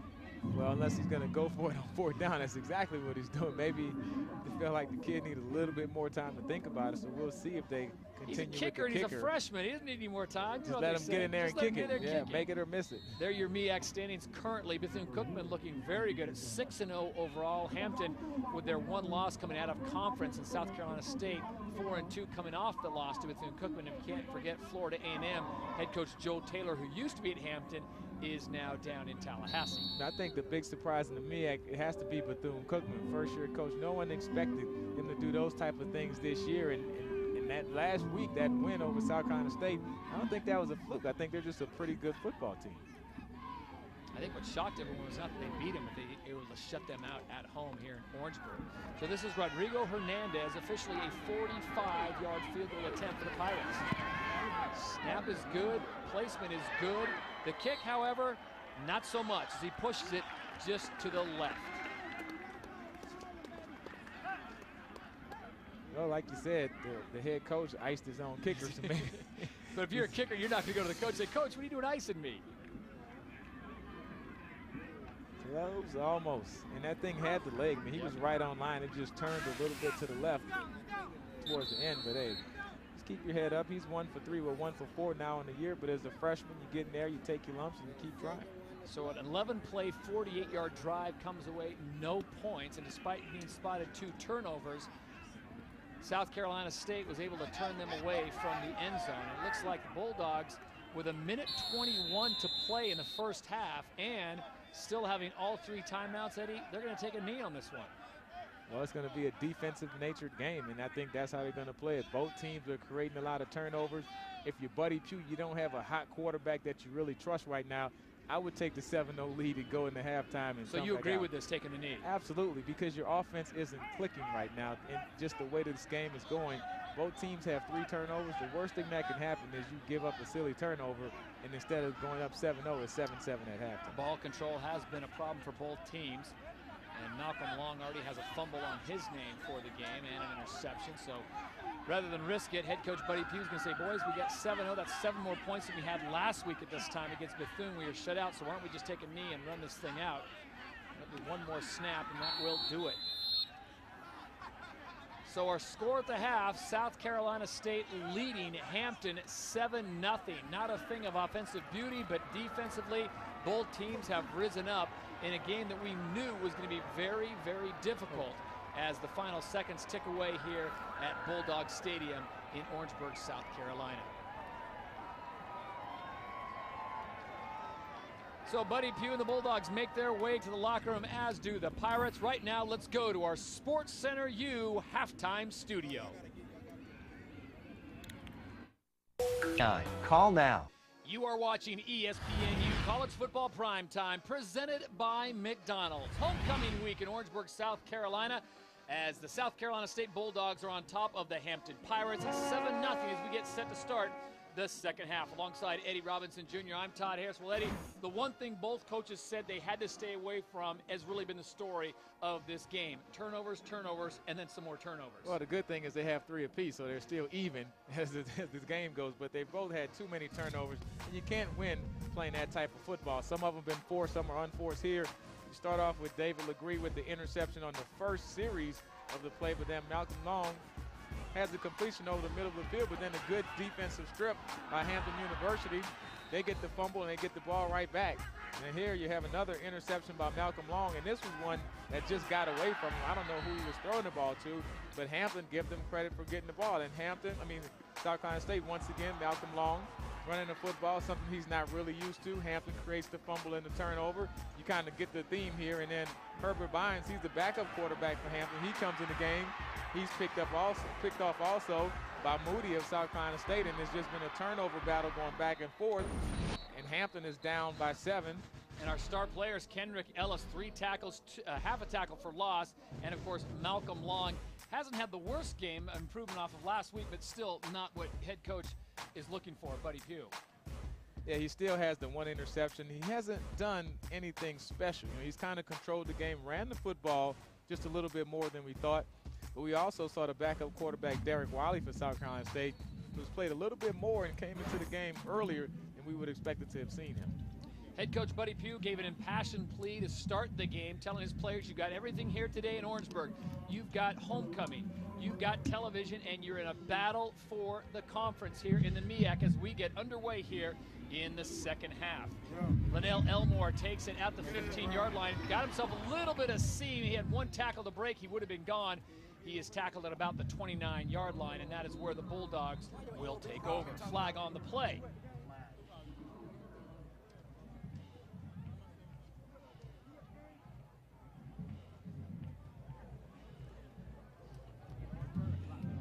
How'd you like the Marching 101? Oh, what a great show. You were mesmerized. I don't think you even ate at halftime. You just sat there and watched them the whole time. After the play, personal foul. Number 6 of the kicking team. 15-yard penalty, first down. And Ricardo Silva, the strong safety, called for that penalty. So that will give the Bulldogs terrific field position. But Eddie, we've seen them with great field position throughout the first half, and they were only able to convert it into 7 points. Now they'll start at their own 45-yard line. And Hampton so far 5 penalties for 32 yards, and this is not the way head coach Don Rose would like to start the second half. So Malcolm Long will start at quarterback with Ashton Jordan, number 23, to his right. Jordan gets the call to start things in a nice hole up the front.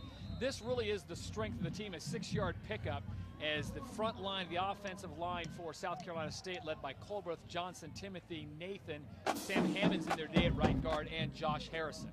Yeah, the big guys up front can really get it done from South Carolina State. They're going to have to really lean on them in the second half. You're playing a sloppy football game. Let that running game try to control the tempo of this second half. On second down, Malcolm Long with plenty of time, absolutely drilled in the back, and it's a fight for the ball. Johnny Colbreth is there. Brandon Pegues made the initial hit on Long, and the Pirates will come away with the ball.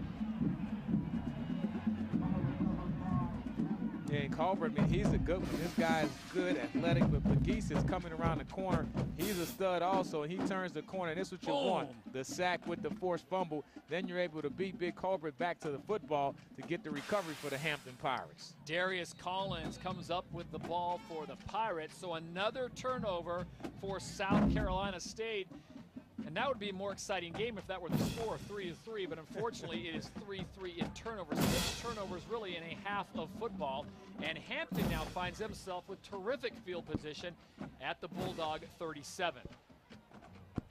Legree in at quarterback, snaps a little bit low, but he rolls out to his right and just does exactly what you talked about in the first half, taking what the defense gives him. He was looking downfield, a 7-yard pickup, Antonio McLeod with the reception. And when you're a young quarterback, you have to realize every play isn't going to get the big play. It's not going to score a touchdown. So now you're sitting with a 2nd and 3, 2nd and 4. That's exactly what you want. Just take what they give you. On second down, Legree sees an opening. He'll run up the middle. Quick young man, and he's got enough for a first down for the Pirates all the way out to about the 24-yard line, a 6-yard pickup. Yeah, and keep in mind, I mean, this is a second-half team. This Hampton offense, they do good in the second half. They came back against Howard. They put up a lot of points in the second half of games, so we'll see if Legree can get into a comfort zone and start putting some points on the board for the Pirates. 1st and 10 from the 24 for Hampton.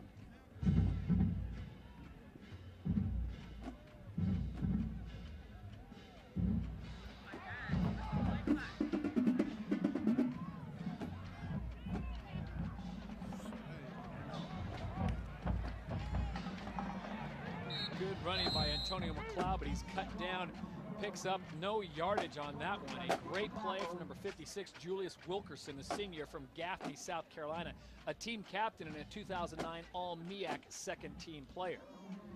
And South Carolina State, this area of the field, I wouldn't be surprised if they start bringing the pressure, especially when it gets into those obvious passing situations. So on a 2nd down and 10, ball resting just inside the 25. Pirates trying to convert this turnover into points, something they have not done on the 2 other turnovers.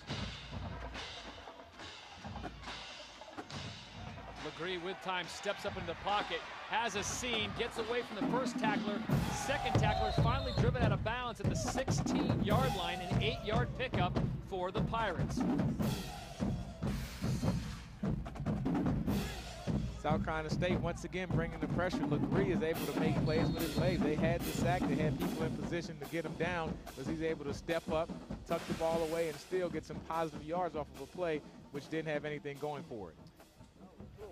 3rd and 2 on the day. Hampton only 4 of 10 on converting 3rd downs. This time the ball at the 16-yard line. And once again, it's Antoine Chisholm, the freshman from Belgrade, Florida. He'll pick up somewhere between 1 and 2 yards, depending on the spot. Hurry up offense by Hampton.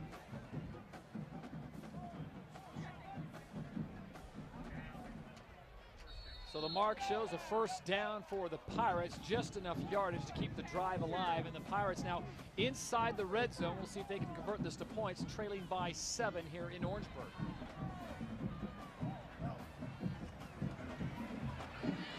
On the give on the right-hand side, great defensive stand by the line.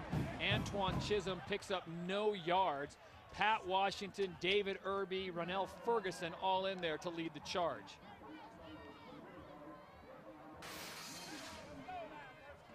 South Carolina State does a good job of bringing pressure once again. I mean, you can blitz against the pass, but you can also have run blitzes, and that's what they're doing right now. They're not going to sit back and allow this Hampton offense to attack Tim. They're really playing an aggressive style of defense on the back end. First trip into the red zone for the Hampton Pirates today. Remember last week they got a victory, but it wasn't an offensive explosion. Here they're looking to tie things up, trailing 7-0.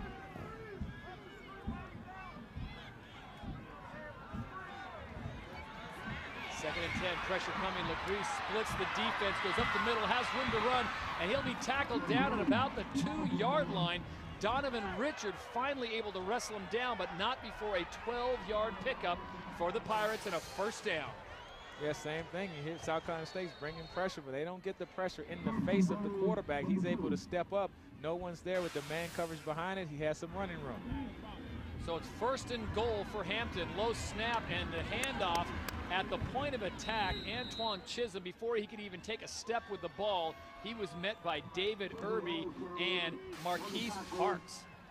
Yeah, Irby coming off the corner unblocked, just a good job of reacting, and also big number 98, Marquise Parks, another tackle for loss for this South Carolina State team. Parks, number 98, as you pointed out, a true freshman from Lincolnton, Georgia, getting some action here, backing up Pat Washington at that left end, and Pat Washington's had a great game today, knocking down 2 passes. So that will bring up a 2nd and goal with a loss of 2 on the play. Hampton trailing 7-0 here in the 3rd quarter.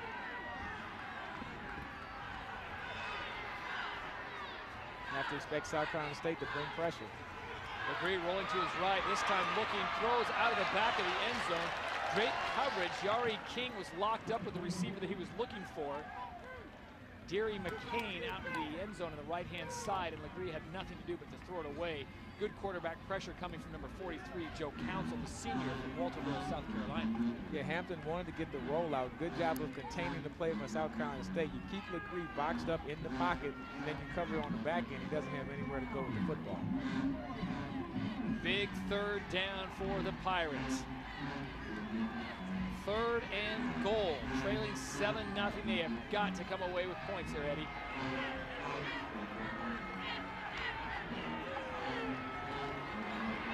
LeGree, back to pass, flush from the pocket.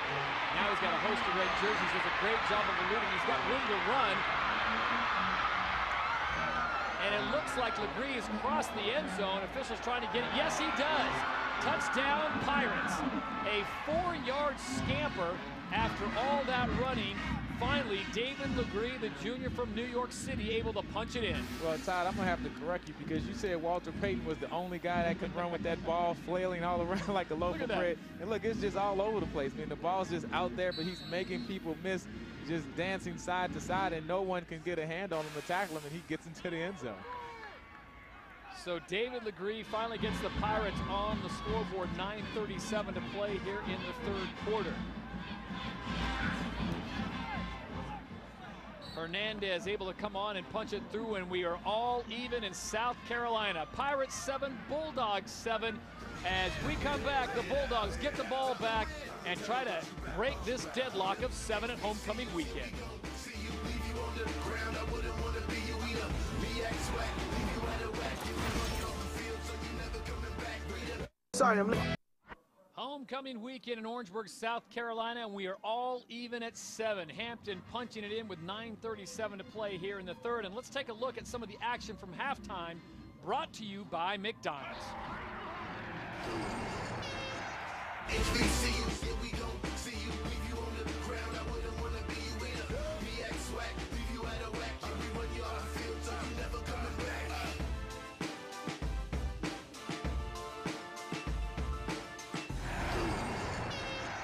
Bringing the flavor, brought to you by McDonald's, and bringing the noise, brought to you by the Marching 101 and the marching band from Hampton making the trip down south. And I'll tell you what, I'm mesmerized. When I watch those guys perform out there, they are phenomenal.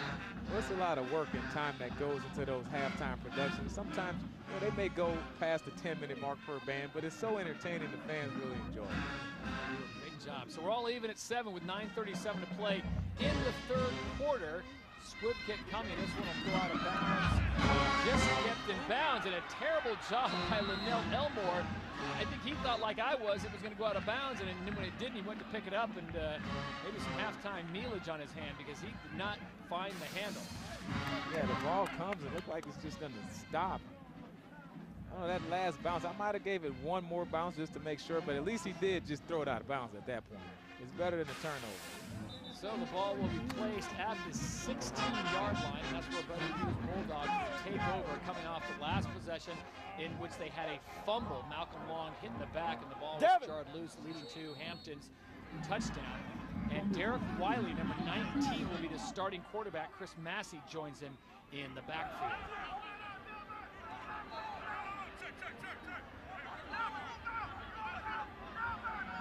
Trips to the bottom of your screen. Wiley fakes it. He had nowhere to go. Absolutely eaten up by number 33, Brandon Pegues. One of the players, Coach Pugh said we better know where he is at all times. Yeah, Brandon Pegues, 6 sacks. Now he has 7 sacks after the day and just does a good job of playing disciplined football. He didn't go with the play fake on the zone read. He just stayed home and was able to make the tackle for loss play. A big loss of 7 yards. They will stay right now with Derek Wiley, number 19, the sophomore from Rockingham, North Carolina. Pegues on the day, 5 tackles, 1 sack. Second down and 17. Wiley rolling to his left, cuts it back to the inside, gets near the 10-yard line, but nowhere near the original line of scrimmage. A 1-yard pickup. Freshman Robert Copeland, number 92, the freshman from Hampton, Virginia, comes in to make the stop.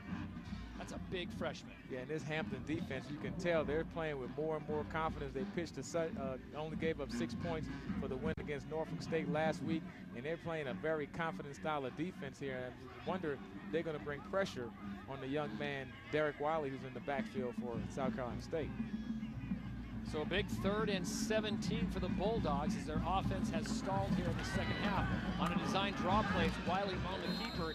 He gets out to about the 13-yard line before Kendrick Ellis, number 97, the 6'5", 340-pound senior from Palm Beach, Florida, stops him.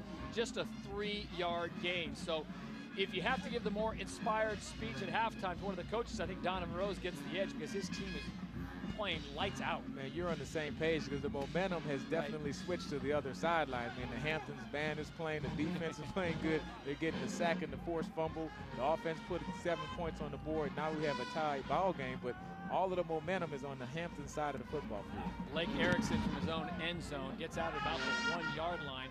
Fair catch called by Isaiah Thomas.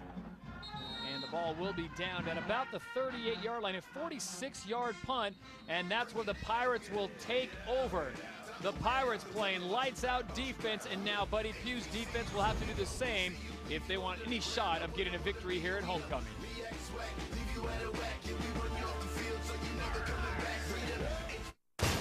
This is Dr. Love! And this is Dr. Pepper Cherry. It's got a little kiss of cherry flavor. You want cherry? How about a little kiss? Presented in high definition on ESPNU HD by Comcast. We're we're all even at 7 here in the third quarter. Hampton 7, South Carolina State 7. Thursday night, catch ESPNU's new show, The Battle. As two HBCU marching bands compete, The Battle is an inside look at the HBCU marching band world and goes further into the training, discipline, heart and soul of the competition that are the classics. The Battle on ESPNU Thursday at 6:30 Eastern. And we were treated to a great show here at halftime in Orangeburg at Bulldog Stadium. Both bands from Hampton and the Marching 101 putting on a great performance, and the music continues here into the third quarter. Of course, that's Todd's favorite band in the MEAC, so I know when they're on The Battle who you'll be rooting for. I'll tell you what, I like the Marching 101 because when 100 just isn't enough. You just like the sound of that. I do. First down and 10, Pirates with the ball. Again, a low snap, and that contributes to the defense being able to jump all over Antoine Chisholm, the true freshman. James Fullwood and David Irby competing, and they combining for that tackle and a 1-yard loss. In this third quarter, Hampton getting it done defensively with the turnover and also putting points on the board. And in the third quarter, Hampton outscoring opponents 41-16. So whatever Coach Rose has at halftime is working. I don't know if it's the Gatorade or something they're drinking or it's the halftime speech, but they come out in the third quarter and they make the correct adjustments. Second down and 11. They're really looking, wanting to pull the trigger, has nothing. Finally comes out firing sidearm. He was looking for number 7, Dante Davis, but he threw that one a little too bit off the back foot. Plenty of zip on it, but just not on target. Yeah, Legree's going to have zip on it, but he never gives up on the play. That's what you like. I mean, he's shown that he can run the football, but he does a good job of buying time in the pocket, but still looking downfield to try to complete a big play. So that brings up a third down for the Pirates. Previous possession, they were finally able to punch one in, tying this game up at 7. South Carolina State getting their touchdown in the first half.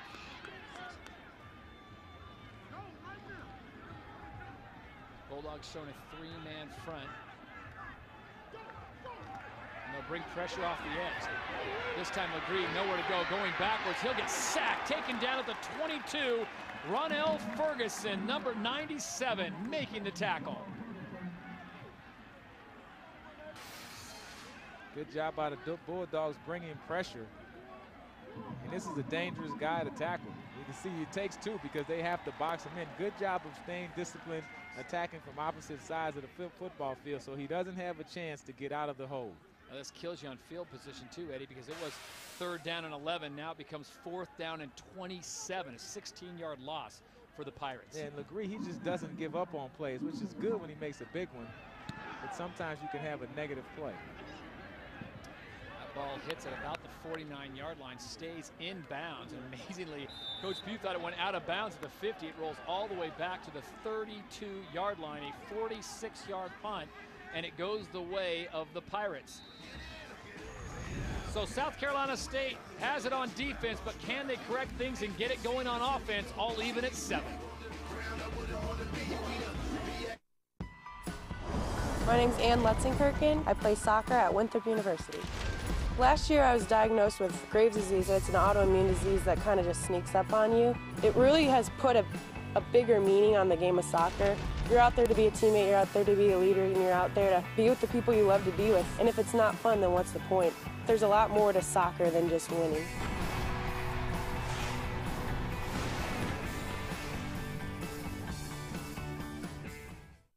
Style points don't show up in the box score. Talking a good game has never won a championship. And we're sorry to break it to you. It's not the shoes. It's the work, the pride, the blood, and the tears. Because Russell's wicking sweat out of the equation. Russell Dry Power Moisture wicking tees and fleece. Welcome back to Orangeburg, South Carolina. We are all even at 7. It's homecoming weekend for the South Carolina State Bulldogs. 5:54 to play here in the third quarter. Malcolm Long back in at quarterback. He was looking for his receiver out of the backfield. Actually, his tight end checked that, Antoine Carr, the junior from Augusta, number 49. And Malcolm Long receiving a little bit of pressure. And they got away from what they were doing in the first half, and that was letting Malcolm Long run a little bit. Do you think that is what Hampton's taking away, or do you think the coach is just not thinking that's effective anymore? Well, I think if you're South Carolina State, you have to be patient. I mean, your offense isn't doing a whole lot, so what you want to do is just try to win the football game by any means necessary. If you have to run the football, just take what you can do. Chris Massey's had a great game so far. Finally tripped down at the 43-yard line. James Butts, number 2, the junior from Norfolk, has to come up, but it's Massey ripping off 22 yards. Yeah, Chris Massey has been the one consistent factor in this football game by South Carolina State. He's been able to run the football and also do a good job of receiving out of the backfield. You have to get him going in a big-time way in the second half if you want to be productive, because your passing game is just not there if you're the Bulldogs. Chris Massey might want to think about buying some barbecue for Johnny Colbert tonight, because he's a beautiful block on that left edge and just open up the hole. That time Massey, no running room there. Kendrick Ellis, number 97, comes up and makes the stop, and he is a big fellow, and we've got a player down. Chris Massey is down, and they are attending to his right knee. Go Bulldogs! ROTC on hand here in Orangeburg, South Carolina. Had an opportunity of meeting one of Coach Pugh's former players, who is now a full third in the U.S. Army, looking to get a couple stars now on those lapels. Today is actually the Youth ROTC Day for South Carolina State, so a nice homecoming crowd on hand. How about that? If you're head coach Buddy Pugh and you've got one of your players that's now a full bird colonel, that's called having friends in high places. Yeah, it is. That is. That's not bad at all. Buddy Pugh, he's been around for a while. Of course, he learned under the legendary coach Willie Jeffries, who poked his head in the booth earlier, and he's going into the College Football Hall of Fame, so congratulations to him. You notice that big ring on his hand? Oh, yeah, he had a nice one. That's not shabby. We will step aside as they attend to Chris Massey, the senior from Cheraw, South Carolina. We'll be back to Orangeburg, update you on his condition, and continue with the game after this short break. It's time for the Bud Light Playbook. Today, how to make the ultimate tailgate car. Hey, man, come on. You run out of gas? Actually, there is no gas tank. Behold, the ultimate tailgate car. I replaced the gas tank with a keg of Bud Light. Here we go. The heater doubles as a popcorn popper. Since we don't have gas, we don't need an engine. Your grill is a Well, the mood's gone very somber in Orangeburg as Chris Massey, the leading rusher for the Bulldogs, being taken off the field, leg in a splint. As we look at the end of the play, it looks like the leg, Eddie, just gets tangled up in the mess. Yeah, too much trash. You can see big 97, Kendrick Ellis from the inside, and then Pegues from the outside going low. And I think just the combination of those two guys, there's just too much force going on. And unfortunate for Massey, he was definitely the workhorse today, 64 rushing yards and a touchdown for South Carolina State, so they're really going to miss him not being able to finish this ball game. Kendrick Ellis is 340 pounds. Brandon Pegues, 245 pounds, and almost like a high-low situation there, and that is an unfortunate turn of events for head coach Buddy Pugh's Bulldogs. Chris Massey, who just ripped off a 22-yard run off the left-hand side, and it looks like his day is done. So they will have to go it with Ashton Jordan, who is the sophomore from Summerville, South Carolina. And remember, they told us he was at 85%. They've also mixed in a little Devin Wary, their fullback, and we have seen number 34, Chris Merrill. So those three guys are going to have to carry the running load the rest of the way here, as there is 5:08 to play in the third quarter. All even at 7, homecoming weekend in Orangeburg. Long out of shotgun formation, steps back up in the pocket, and I don't know who he's looking for. The only guy he had out there was number 73, and that's Jake Johnson. Unfortunately, he's a left guard, so he is not an eligible receiver. Yeah. Yeah, and on this play, I don't know if Malcolm Long just got confused, but they were trying to run a wide receiver screen, and you can see the offensive lineman. You can see the offensive lineman, they're trying to get out to the left. And your wide receiver is back here, is right here. So, and he just kind of overshot him going down the field just way too much. But they had a good play set up, and his eyes just weren't focused on the receiver. 3rd and 10 for the Bulldogs. Long comes out firing, has a man this time, and a beautiful route run by Linnell Elmore, the sophomore from Allendale, South Carolina. 11-yard pickup. Pet peeve of mine, Eddie, when you need 10, why do you run a 9-yard route?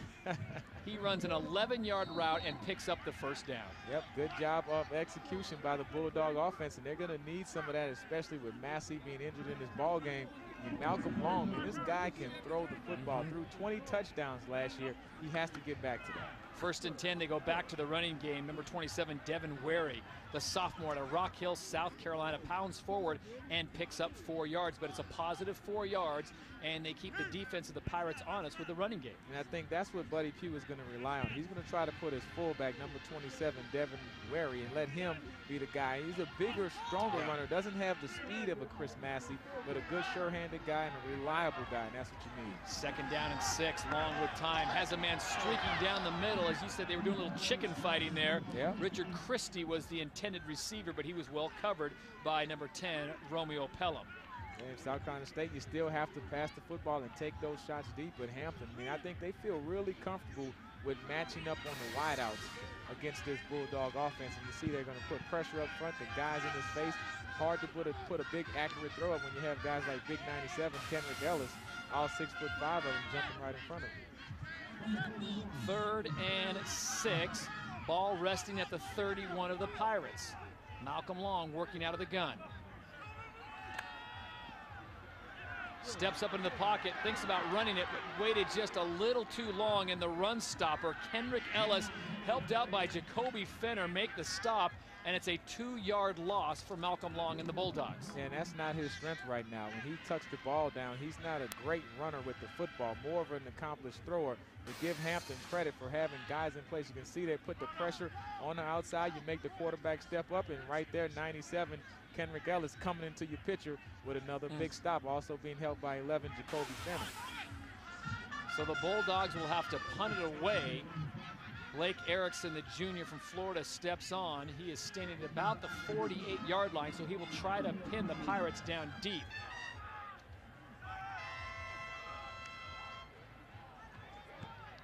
Goes to the rugby style of kicking, and this will be a good one. And right at the 1-yard line, Isaiah Thomas decides to take it and run. It looks like he's actually cleaned up by his own player. Dangerous move to take it at the 1, a 32-yard punt, 4-yard return. Why not let that thing roll into the end zone? But there's a flag on the play. Yeah, maybe the penalty might bail him out, but Coach Rose was trying to meet him at the 20-yard line. Like, son, it's at the 1-yard line. The chance of South Carolina State catching that ball and actually stopping it before it goes in the end zone is very slim.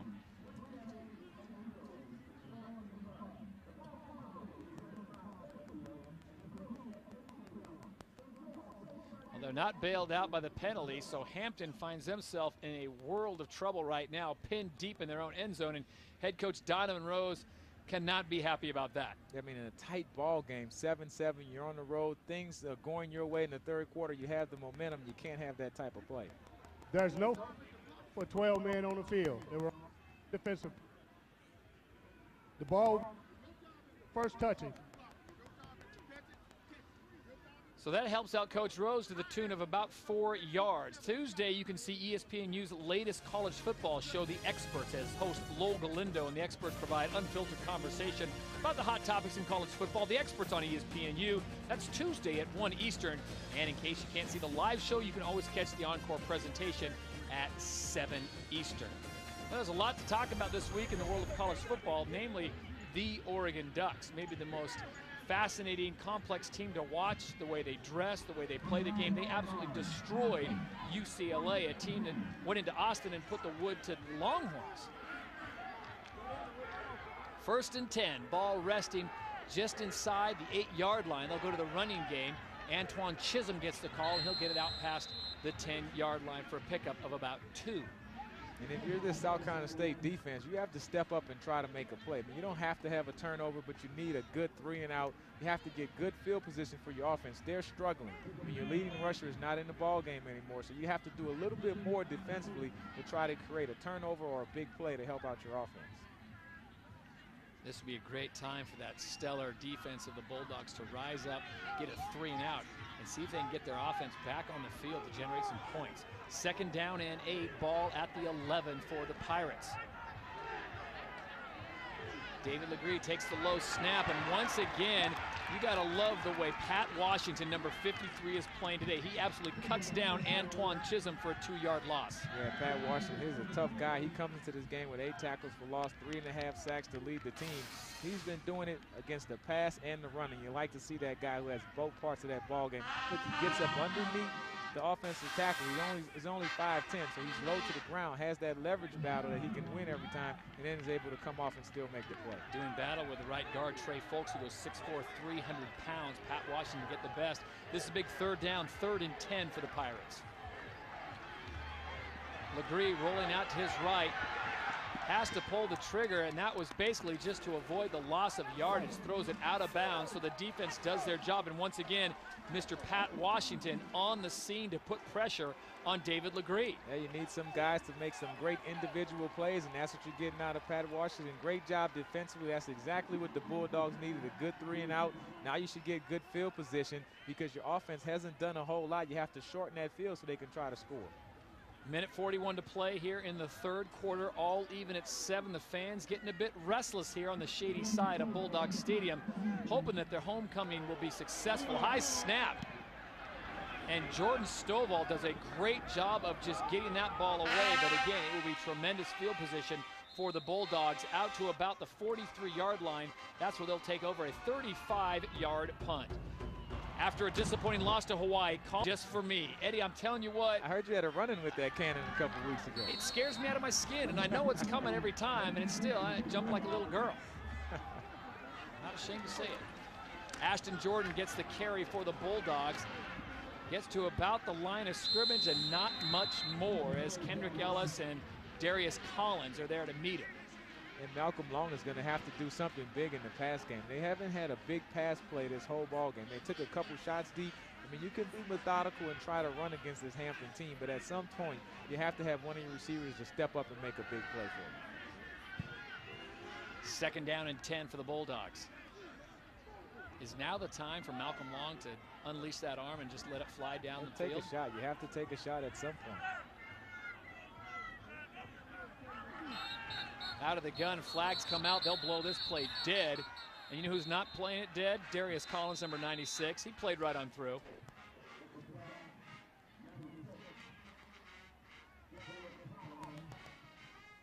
Prior to the snap, offense, number 50. Yard penalty, 2nd down. Uncharacteristic of Johnny Colbreth, the 2009 All-MEAC first teamer. He's a 4-year starter at left tackle. This is a young man who was a high school state wrestling champion, but today Colbreth has had his hands full with Ellis, Copeland, Matthew Davis, Darius Collins. Yeah, he gave up that big sack to Pegues coming around the corner, but this is the guy that you hang your hat on. You know, he can't get any help. He's the class of your offense, and a very good player, athletic guy. He looks like a basketball player when you see him walk up, but man, this guy can play. So it's a 5-receiver set for the Bulldogs. And there's a little bit of confusion out there, so they decided to call a timeout. South Carolina State. First time out of the 2nd half, 2nd down and 15. This is a situation, Eddie, where they've got to make sure they come away with something because as we approach the 4th quarter, it's been a long, hot day for a lot of these players, and I don't know if Coach Pugh says, I don't know how much gas these guys have in their tank. Well, a 7-7 ball game. I mean, neither offense has looked great today. I mean, you get a little bit more out of the running game with David Legree from the quarterback position, but if you're Buddy Pugh, you have to figure out something that you can hang your hat on. I mean, earlier it was Chris Massey, the running back. He leaves with an injury, and so now you're looking, oh, who do I turn to make a big play offensively? I want to remind you, you can catch BCS Countdown Sunday and Monday nights on ESPNU. First Sunday night at 9 Eastern, catch an exclusive look at the latest BCS poll. Then Monday night at 6 Eastern, our experts provide in-depth analysis of the week and a look ahead to week number 9. BCS Countdown presented by Discover on ESPNU. That's Sunday and Monday. And Eddie, of all the teams you've seen this year, who do you think the best team in the country is right now? Well, I mean, I tell you what, you have to go by the last thing you saw, and that was Oregon. 2nd down and 15. Bulldogs play it out to the side. Richard Christie with the reception. Great job of coverage, no gain on the play. James Butt's doing a great job there. And I agree with what you said. Oregon put on a showcase on Thursday night. The only game on television that night, really, and wow, they made the most of it. But I don't know if they'll be the best team towards the end of November. Of the season. Right. And that's, of course, when the final BCS standings come out, and that's when you need to be good. So we've made our way to the 4th quarter. Homecoming weekend in Orangeburg, South Carolina. It's a good one. We're all even at 7. One of these teams is going to have to rise up and take the victory. We'll be back after this.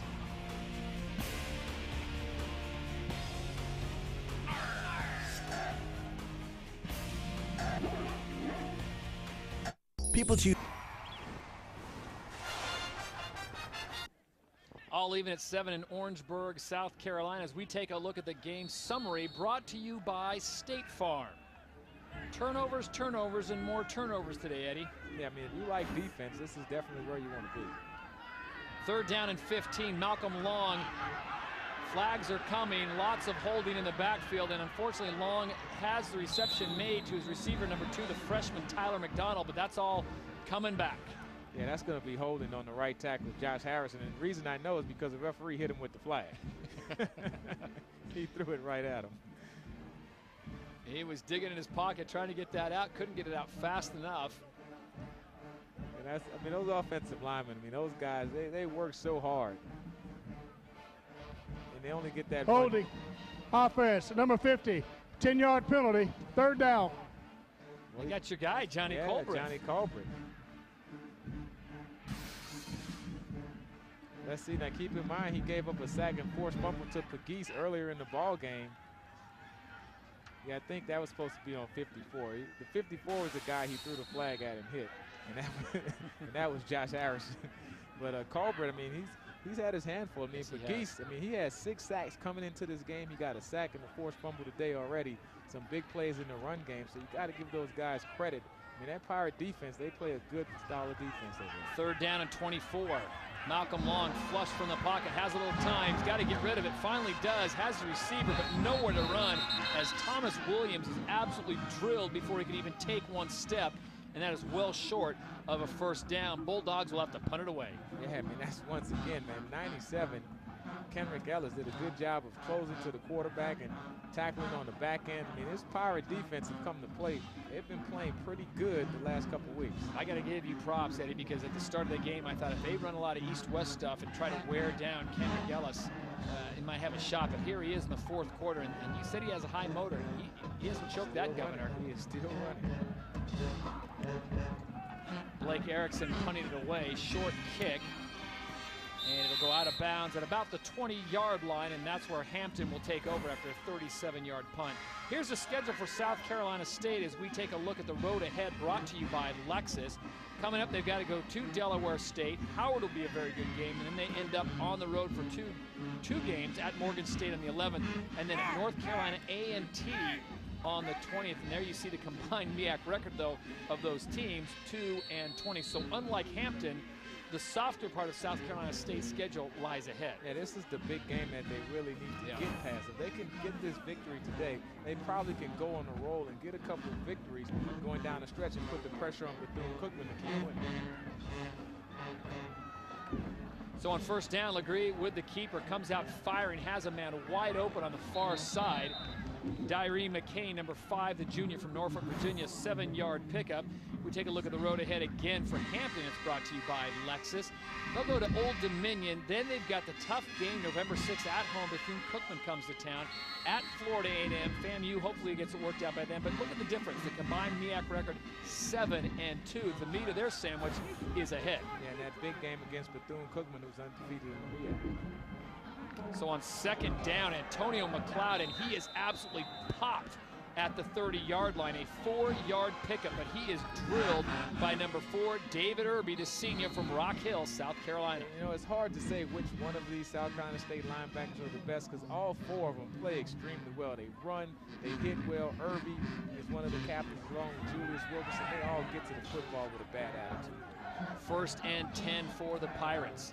Ball resting at the 31.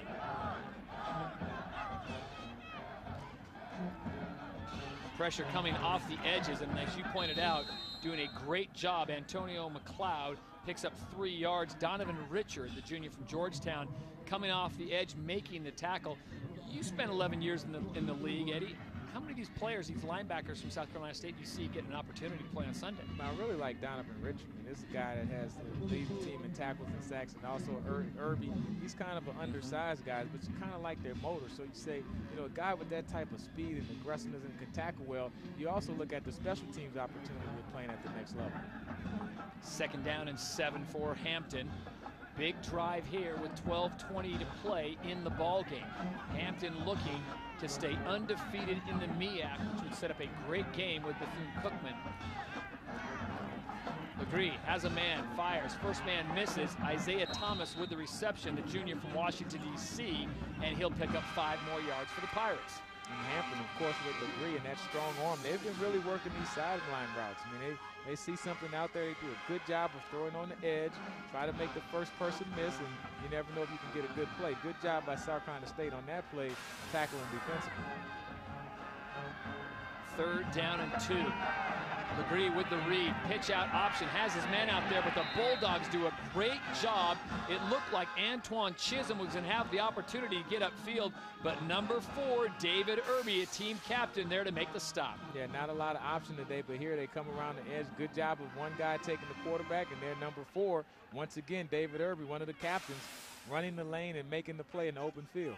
Yari King was there, as was number 11, Courtney Ingram. A great job as David Irby has to come off the sideline limping a bit. We'll keep an eye on that. And the Hampton Pirates are going to have to punt it away. On a 4th and 2, Jordan Stovall sends this one skyward. He has a man back there, Richard Christie, who makes the first 2 Pirates miss, and he's got a line of blockers. Christie around the right side. Cuts it back inside. He'll be tackled at about the 33-yard line, and that is where the Bulldogs will take over when we return to Orangeburg.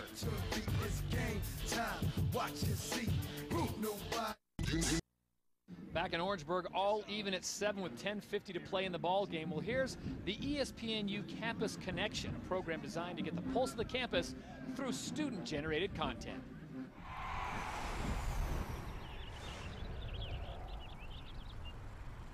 Pirates starting middle linebacker Darius Johnson puts the A in student athlete. Johnson not only leads Hampton in tackles this season, but the electrical engineering major also holds the highest GPA for any student athlete at HU with a 3.99. I'm setting myself up for success in the future, so, that's my driving factor every day I show up. Johnson spent Tuesday preparing for a test a week in advance. When his head isn't in the books, Johnson's focus is on helping the Pirates win a championship. For ESPNU Campus Connection, I'm Shamar Woods. And our thanks to Shamar on a 1st and 10. Ashton Jordan gets the call on the left-hand side, and nothing doing there. He'll pick up 1 yard. Yeah, but how about Darius Johnson? 3.99. That's pretty good. I mean, in Hampton, that's an academic institution. They do a great job, They do a great job, in the classroom, but here's a guy who's also doing that on the field. Had a fumble recovery today also. And it's not like he's taking a basket lead. Electrical engineering? Yeah. Wow. 2nd down and 8. Long comes out passing. Man wide open. Big gain for number 21, Aaron Norwood, the 5'10 junior from Atlanta. A 21-yard pickup for number 21. And check out the blow he delivers at the end of that play. The longest pass play of the game. Yeah, he only goes 5'10", 185 pounds, but he knows how to finish the run. This is what you call ducking your head and getting some extra yards. Great job by Norwood finishing that play on the sideline in front of the South Carolina State bench. Micah Pellerin, number 15, the junior from your neck of the woods, New Orleans, was the recipient of that shot. So maybe that'll fire up the Bulldogs. They go back to the running game. And a great job by number 23, Ashton Jordan, keeping his feet generating yardage. He'll pick up 3. Yeah, we're sitting here with a 7-7 tie. So, anything you can get going offensively is big. So far today, Hampton, 7 punts. South Carolina State, 4 punts. We have, combined 6 turnovers in the football game. So, a defensive battle. 3 points in this situation could win you the ball game. Not the prettiest of games, but right now, as Eddie pointed out, a defensive struggle as the band plays on. The ball resting at the 42 here with 9:25 to play in the 4th quarter. Back to the running game. Again, it's Devin Wary, and the big bruising fullback from Rock Hill, South Carolina, pounds out another 11 yards. Jacoby Fenner, number 11, makes the stop. And I think that's the change that South Carolina State has to make. You watch how he runs here. It's downhill. It's not side to side. And you have your big fullback. He's stepping in for the injured Chris Massey. Don't run him left and right. Head him towards the goalpost. Let everything move forward. Ball resting at the 31 of the Hampton Pirates. As Long comes to the line of scrimmage, takes a look over, moves his back to the right. Wary, 5 of 28 on the night. This time the defense is there, but a great job where he stays on his feet, gets back to the line of scrimmage, which could have been a 2-yard loss. Yeah, and see, but he's going sideways. I don't like that. That's a big guy. I mean, he didn't see the telestration? He didn't see the telestration. Come on, Devin. He's 5'11", 235. He has to plant the left foot and head towards the goalpost, young man. Don't take more than 2 steps sideways because you're a big guy. You know, you don't have the speed like these Hampton defenders have. But if you attack them straight ahead, everything can be a positive play. One of the things that could have been in his vision, number 97, Kendrick Ellis at 6'5", 340. That'll make you not want to play. You run away from that guy. Big shot coming on a 2nd down and 10. Receptions made. Jacoby Fenner comes up and absolutely pops Ashton Jordan. Well, I think he's upset by that play when Aaron Norwood ran over him on the last one, so I'm going to get someone back, and the recipient is going to be number 23, Ashton Jordan. Good job defensively by Hampton rolling up in that cover 2 zone. So after a promising offensive drive, it's now down to a 3rd down and 10. Eddie, is this a situation where you try to get the 10 yards and keep the drive alive, or if you don't feel confident in it, try to get at least 5 or 6 and give your field goal an opportunity? Yeah, I mean, I think 3 points can win the ball game the way these defenses are playing, so you may just want to take the quick 5. 4 for 11, and they go out throwing. Ball is tipped at the line. He was looking for Linnell Elmore, but again, ball tipped at the line, and this may be out of the range of their field goal kicker, Kendrick Ellis. We called his name a few times today, involved in that play. I mean, this guy, we talked about him having the motor, and on a hot day, I mean, he's not wearing out. I don't know how many tackles he has. He's been sideline to sideline, and here, getting the big hand up to tip it, and that would have been a 1st down completion because you had a wide open receiver. So this will be a 48-yard field goal attempt for Blake Erickson, the junior.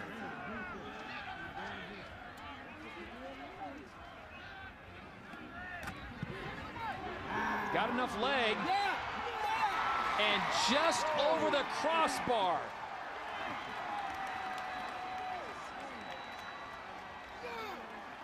Erickson putting the Bulldogs on top, 10-7.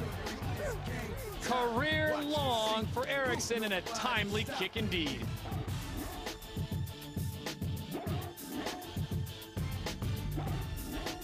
Welcome to McDonald's. ESPNU College Football Primetime is presented by McDonald's. I'm loving it. Reason to dance in Orangeburg, South Carolina, as the Bulldogs have broken the tie. And look at this young fella. Still got the moves. Was that a Michael Jackson? I mean, I saw the hat come off, but that's pretty good for an old guy. Look at this, and look at these guys. These are fraternity brothers of yours. Yeah, that's my guy. That's Omega Psi Phi fraternity and Xi Psi Chapel. Now, see, I thought as a member of that fraternity, as a fraternity brother, you were supposed to be down there joining in on it. I was trying to get out of I told you I'd cover for you. And go down there, you know. You still have those moves? I still have my gold boots. I pull them out every once in a while. Yeah, I marched with the band a couple years ago out at Alabama State. I heard you about blow out an ACL there, too. Yeah, I know. You can't play 11 years in the NFL and hurt your knee with the band. That's bad. That's not good. So the tie has been broken. Dante Davis takes it at the 7-yard line. Number 7 cuts back and stumbles his way to about the 32-yard line. Remember, Blake Erickson with a 48-yard field goal. And that has broken the tie. 10-7, Bulldogs on top. Homecoming weekend here in Orangeburg. Now, head coach Don Rose has to send out his quarterback, David Legree, the transfer from Syracuse. Young man from New York City, hoping to generate some kind of drive. But offense, Eddie, today has been slim and none. Yeah, both of these teams, they bring a good defense. I don't want to just be too critical about the offensive players. I mean, they're playing against one of the two of the better defenses in the conference, but you have to come up and try to make a couple first downs if you're David Legree. Don't try to do anything spectacular. If you're open, if you can run, get the first down. Just move the ball methodically and then try to get in position to score. 1st and 10 for the Pirates at the 31. Legree fakes the handoff, rolls out, has a man wide open. Receiver unable to stay on his feet. Javaris Brown, and a flag on the play after a 7-yard pickup.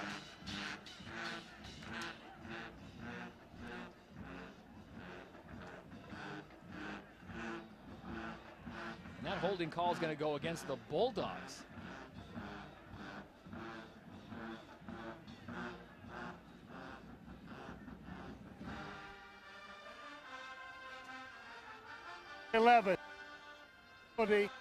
Down.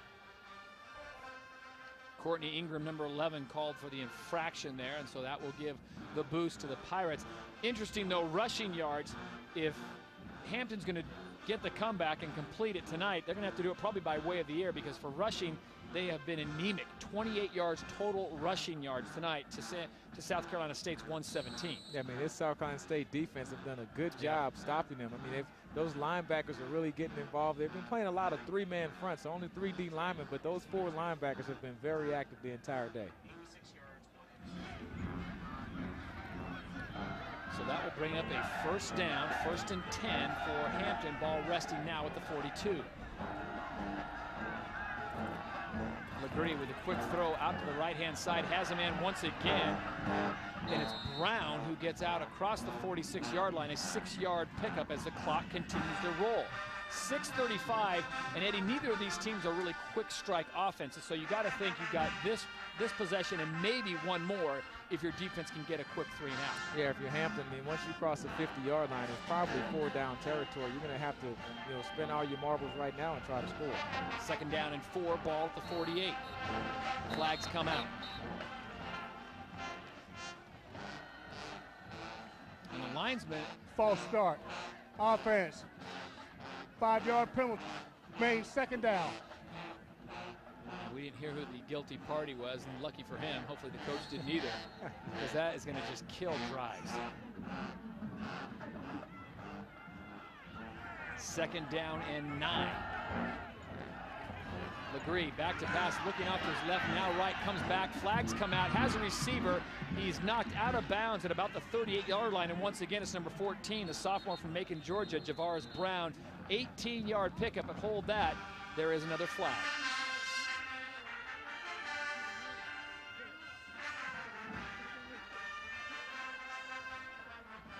No foul. Face mask. Number 15 at the end of the run. 1st down. And Eddie, as much as the holding calls will kill you on offense, personal fouls on defense when a team is starting to warm up and 5 minutes left in the game, that'll drive you crazy. Yeah, and that came from the field judge. I think that was away from the play. And if you're Buddy Pugh, that's one you can't live with. You can live with a holding call if you're trying to play aggressively and try to make a play on the ball. But a personal foul is never an excuse for that, especially in the ball game where you're up by 3 late in the 4th quarter. Now they're in field goal range. 1st and 10. They can go for the 7 and take the lead. Low snap, a little bit of confusion on the handoff. Antoine Chisholm takes the handoff from David Legree. Donovan Richards there to meet him after a 1-yard gain. Yeah, and the center, David Luckett, number 77, he's had a little trouble today getting that snap up high enough to Legree, and that's something that you have to watch. A crucial part of the ball game is hard when you're the quarterback and you have to worry about the snap. You just can't get into your rhythm of trying to complete a pass. So 2nd down and 9. The ball is resting at the South Carolina State 22-yard line, well within the range of Rodrigo Hernandez. Remember, he's already missed one on the day. Legree dropped to pass, fakes once, looks up, will he run? He's got a defender in his face. It's number 4, David Irby, doing a great job of containment on the quarterback. No gain for the Pirates, but it does stop the clock, and they'll reset it and go at 4:40 now. Yeah, and if you're Legree, you do a good job of getting outside of Pat Washington, the defensive lineman, 53. But look how quick, number 4, David Irby, comes into the screen. He was 12 yards away and was able to close and stop that for a 1-yard loss. 3rd and 9, and I imagine this play will be towards the center of the field, because if they don't get the 9, at least they'll get their field goal kicker lined up with the goalpost.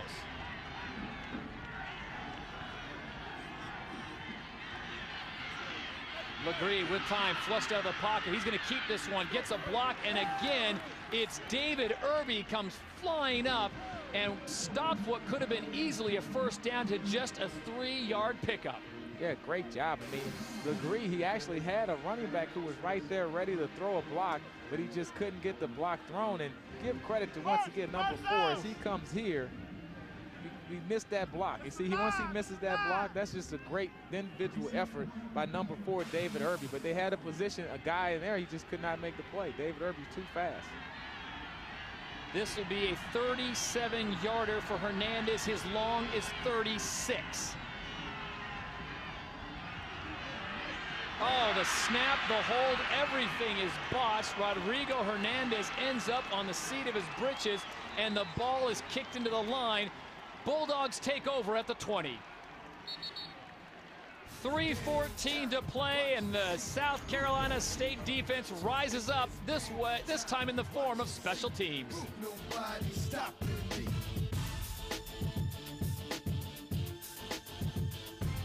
I am SC State University.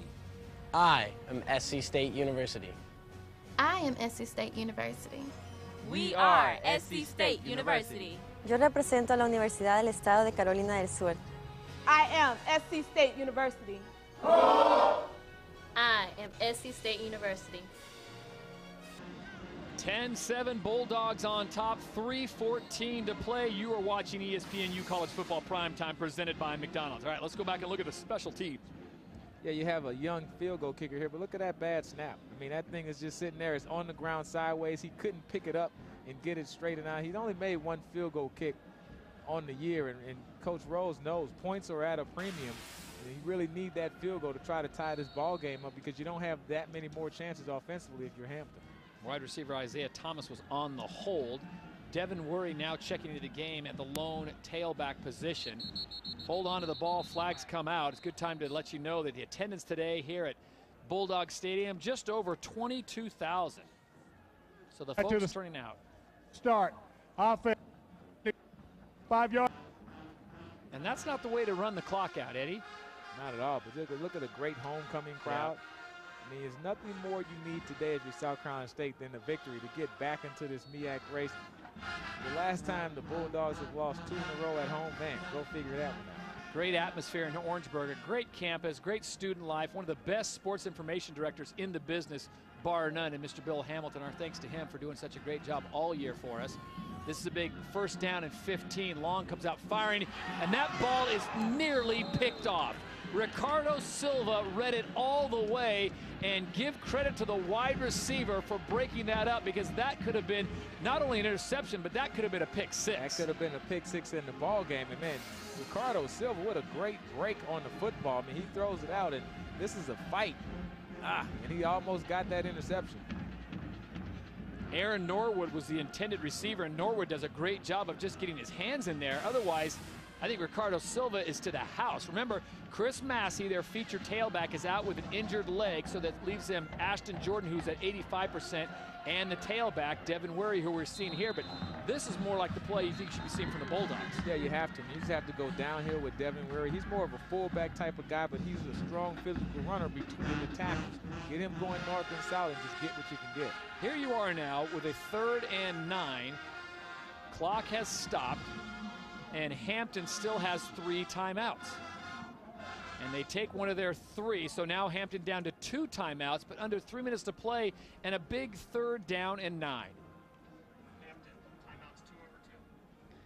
While we have a moment, let's learn more about senior left tackle number 50, Johnny Colbreth, as we take a look at our Campus Connection player profile. And this young man has definitely got a future. Yeah, Johnny Colbreth, I mean, this guy, he has the long arms, the good athletic ability. You like the way he moves his feet. You know, he's going against a good guy in Pegues today, but I think he's held his own and did a very good job. Senior left tackle from Monroe, Georgia. His favorite food is pizza and hibachi. What's hibachi? I think hibachi is when they go and they cook it in front of you and they throw it up and they flip it around and all that type of stuff. Oh, so it's like the Japanese style. Guy. Is that hibachi? Yeah, that's hibachi. I thought it was a barbecue. And they always tease you. They throw one of the shrimp at you. Oh, yeah, hit you in the head and that type of stuff. There you go.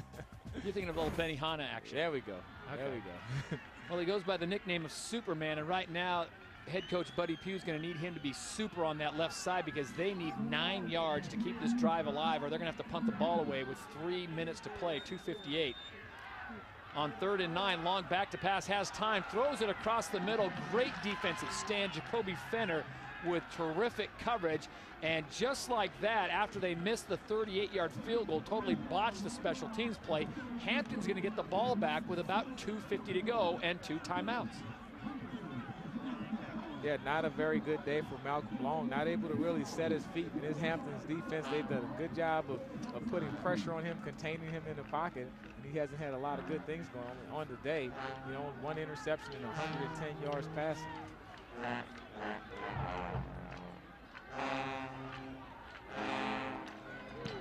Erickson gives it a boot. The ball goes out to about midfield and stops and checks up right there. So 34-yard punt, and that is where Hampton will take over on what could be their final drive.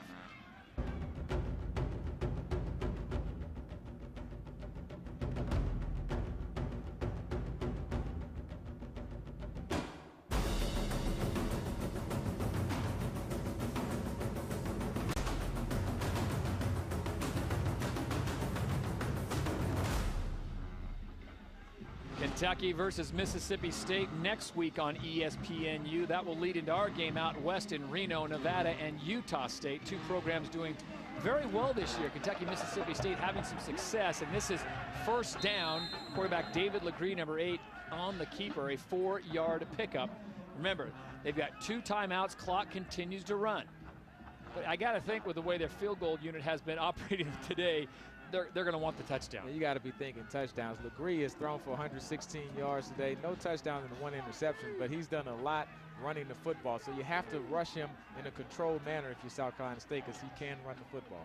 Ball at the 49. Legree fires out the side, has his receiver, Javaris Brown, the sophomore from Macon, and David Irby on the coverage.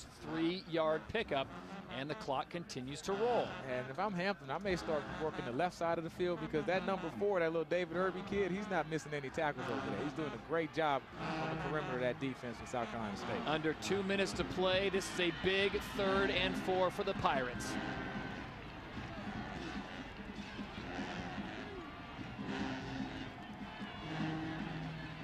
Legree with time has his man off target.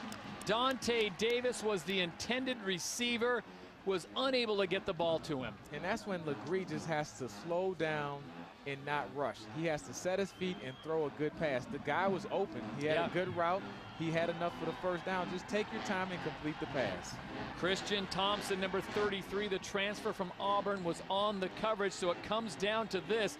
This could be your ball game. 2 for 4, 50% on the year. And this is a huge 4th down for the season and for the game. 4th and 4 for the Pirates.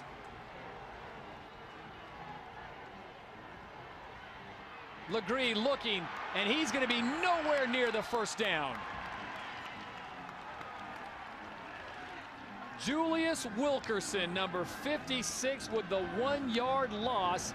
And that is certainly not what head coach Donovan Rose wanted to see on a 4th and 4. Yeah, South Carolina State, they play good man coverage on the outside. They blitzed up the middle, shut down all the running lanes. Look at the guys there. You have a spy on the quarterback there at number 40, Donovan Richard, and the guys up front were just able to make the plays and take them down for the sack. So 1:33 to play. Hampton still has 2 timeouts, and for South Carolina State, ball security. That's all head coach Buddy Pugh needs to say is ball security, and they have not been perfect on their quarterback center exchange. You surprised they're coming out of the shotgun? Yeah, I mean, I would just get under the center and I would hand it off to my big guy and just try to run out this clock. Devin Wary is the big guy you mentioned. He gets the call off the right-hand side. Timeouts immediately called. No gain on the play. 1:28 to go. And we remind you that ESPNU's coverage of women's college soccer continues tomorrow with a doubleheader. First at 1 Eastern, catch an SEC showdown between the LSU Tigers and the number 18th ranked South Carolina Gamecocks. And at 3 Eastern, the 2nd ranked Portland Pilots face the number 11th ranked Santa Clara Broncos. Women's college soccer on ESPNU. That's tomorrow. So head coach Donovan Rose has to look and say opportunity missed there on 4th down and 4. And they still had the 2 timeouts, unable to convert. Yeah, the big play was on 3rd down because you had the open receiver and you couldn't connect to move the chains. But, I mean, the situation you're in now, if you're Hampton, you have 1 more timeout, so you still have a chance to get the ball back, especially if South Carolina State was to throw an incomplete pass, it would be in pretty good shape. I would think that the folks on the South Carolina State sideline are smart enough to know not to put that ball in the air. Yeah, you run the football, you stay in bounds, you put 2 hands on it. And I really like Devin Wary. I mean, he's not the speedy guy, but he's big, he's strong, he's physical. He can move the chains. If you get a crease, he can get enough to get a first down. On a 2nd down and 10, it's Devin Wary on the left side, stays in bounds. Kendrick Ellis over there to make the stop as someone's hat comes flying off, and Hampton takes another timeout, their final timeout of the second half. Well, catch BCS Countdown Sunday and Monday nights on ESPNU. First Sunday night at 9 Eastern, catch an exclusive look at the latest BCS poll. Then Monday night at 6 Eastern, our experts provide in-depth analysis of the week and a look ahead to week number 9. BCS Countdown presented by Discovery on ESPNU Sunday and Monday. And there are your current BCS standings. Oklahoma sits atop the heap, followed by the Oregon Ducks, Boise State, Auburn, and TCU top 5. But I'll tell you what, the great Jamie Carrick, spotter extraordinaire, says keep your eye on number 9. He says that number 9 is lurking around there. Utah's got a showdown in Salt Lake City with TCU. They get past TCU. Very interesting. Yeah, but I circled Alabama, and I tell you why, they're still a champ. You know, they only lost 1 game, and if they can run the table the rest of the way and then win that SEC championship game, you have to think that they'll be high enough in the ranking to have a chance to play for it again. And I think that's what hurts the Boise States, the TCUs, and the Utahs, is because that extra game that the SEC has with the SEC championship really bolsters their strength of schedule. On a 3rd and 10, they keep it on the ground, and now Hampton cannot run it out anymore. Devin Wary, the big fella from Rock Hill, South Carolina, picks up 5 yards. So 4th down and 7 officially on the field. You watch South Carolina State will just run the clock down, and they'll give Hampton probably less than 30 seconds to do something with this and no timeouts. Yeah, tough position for Hampton. I mean, they haven't done a whole lot in the passing game. They'll have to weave some type of magic. But this South Carolina State defense, I mean, tip your hat to them. The offense isn't playing well. I mean, they got shut out last week against Bethune-Cookman. You knew you had to play a very good defensive game, and they came in here today and they were able to stop this Hampton offense. Well, they're going to let the play clock run all the way down, and it does, drawing the timeout from South Carolina State. Let's go back and look at the special teams play of Hampton, or their lack of. Here's the first one. This was in the first half. Had the distance just off to the left as Rodrigo Hernandez, and this was the one that really was brutal. Yeah, you just had the bad hold. You had a pretty good snap. The holder couldn't get the ball placed, and the kicker never had a chance to try to make that one. He's 1 for 4 on the year. And just a young freshman, so he'll get his chances. But in these big ball games, when that's special teams, a lot of games comes down to that. If you can make that field goal kick at the end of the game, kind of like South Carolina State did. Well, if I would have told you at the start of the day, Eddie, that we're going to have a final score of 10-7, who would you have favored? Probably because of the home team, I would have went with South Carolina State. But I mean, I think these teams are very evenly matched, and it was just the team that made the fewest mistakes probably will win the ball game in the end, because both of them have pretty good defenses. South Carolina State to punt it away, 4th and 5. This is the 13th punt of the day. Big rush coming, unable to get to it. And everyone says stay away. The ball checks up, and it'll roll out of bounds at the 21-yard line, a 32-yard punt. So 27 seconds remains for Hampton to try to put something together. But you've got to figure there's a lot of pressure on the offense because a field goal probably is not in the works. Well, with the young kicker, it'll be tough. But if you take a look at the MEAC standings, if South Carolina State goes on to win this football game, man, the race gets even tighter. You give Hampton that first loss. Of course, Hampton and Bethune still has to play going down the stretch. But this puts South Carolina State right back into the MEAC race if they can finish off this game and get the W at home. And that makes that game coming up this week on ESPNU on Thursday, North Carolina A&T and Bethune-Cookman. And I don't know if I'd agree with head coach Buddy Pugh starting to root for Bethune. I would say I want Bethune to lose because they've done what they've done here, and if Bethune loses, then it opens the door easily for the Bulldogs to get the 3rd straight title. Automatic bid also. Legree comes out firing, almost picked off. That ball hung in the air for a long time. Yari King had a nice beat on it, but it just shows the arm strength of David Legree. King on the coverage. Yeah, but if you're Hampton and Legree, you have to work the middle of the field. I mean, you have to get a big play. You have to get something down to the 50 or the 40 so you can take a couple shots.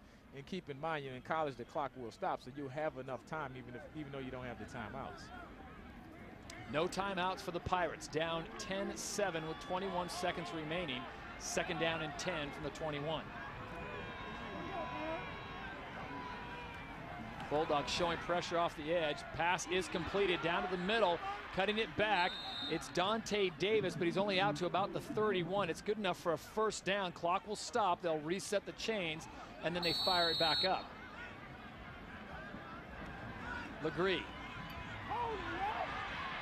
Buying some time, lets it fly, has a man down there, but he overshoots him. He was looking for number 9, Isaiah Thomas, but the safeties were playing so deep, it wasn't hard for them to get over there, and that ball hung in the air for a long time. So it'll come down to this, Eddie, the last play, 2 seconds. Do we see a little Music City miracle here, or do you just take a shot down? Because he's got the arm.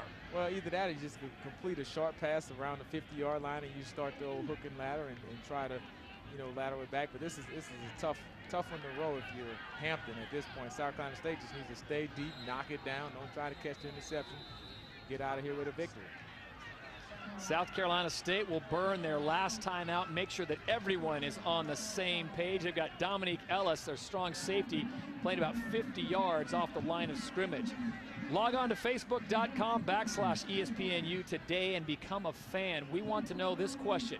Should the MEAC get 2 schools into the 2010 FCS playoffs? And remember, the playoffs were expanded this year. Eddie Robinson Jr., your opinion?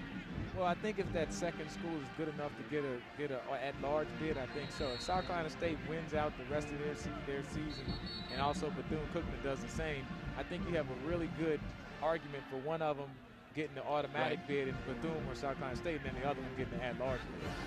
And don't count out Hampton. They could go on a tear now, but as we pointed out earlier, the toughest part of their schedule lies ahead with a combined MEAC record of 7-2 are their opponents.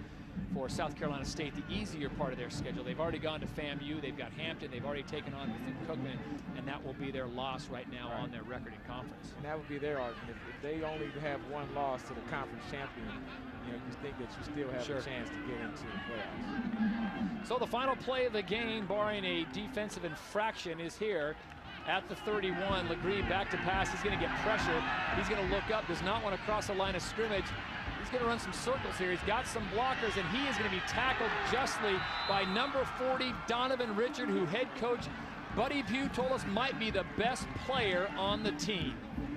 But if you're defensive, you're South Carolina State, I mean, that's how you finish off a ball game. And you don't let the guy throw the football. You put pressure on him, and you end the ball game right there. David Legree is still down on the ground, and he took an absolute shot trying to elude Donovan Richard, the 235 junior. It looks like he landed on that right shoulder. Yeah, and that's always tough. When you run that shoulder into the ground, you can have an AC separation, and especially if it's your throwing shoulder. That's a good, hard, fair tackle by Donovan Richard. Unfortunately, Legree was hurt on the play. That's 6'1", 225 pounds landing on top of you. We'll come back with the HBCU Lexus post-game report after this when we return to Orangeburg. Final score, South Carolina State wins it 10-7 over Hampton.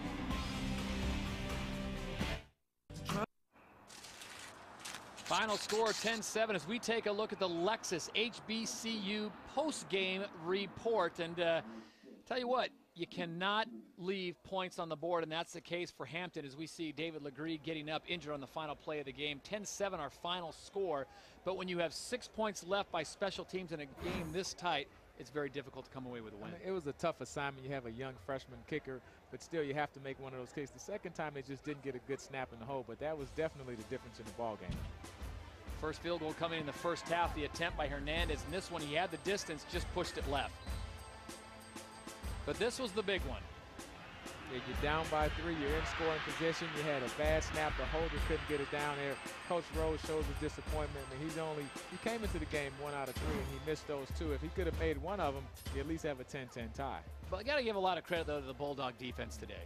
Yeah, I mean, I really like these guys. I mean, 131 passing yards, only 13 rushing yards. You also got the turnovers, the sacks. They put pressure all over the field. And number 4, Irby, I mean, this guy was sensational from the linebacker position. They have a great group of linebackers there. That is your Lexus HBCU post-game report information there. And as we look ahead, well, for both teams, it's a tough road ahead, but a tougher road ahead for Hampton as they lose this game 10-7. Yeah, Hampton, you still have that big game against Bethune-Cookman on your schedule. couple of the tough ones, so they have to really bounce back and try. They're still in the middle of this race. They only have that one conference loss, and people were wondering how good a team they were. I mean, they had their chances to win this ball game, but they just didn't get it done. We'll see how it plays out in the MEAC, but for now, this one is complete. 10-7, our final score from Oliver C. Dawson Bulldog Stadium. Coming up next, we'll send you to our Sports Center U studio. College fans, you won't want to miss 6 experts with unfiltered conversation every Tuesday at 1 and 7 p.m. Eastern Time. It's the experts on ESPNU. This has been a presentation of ESPN.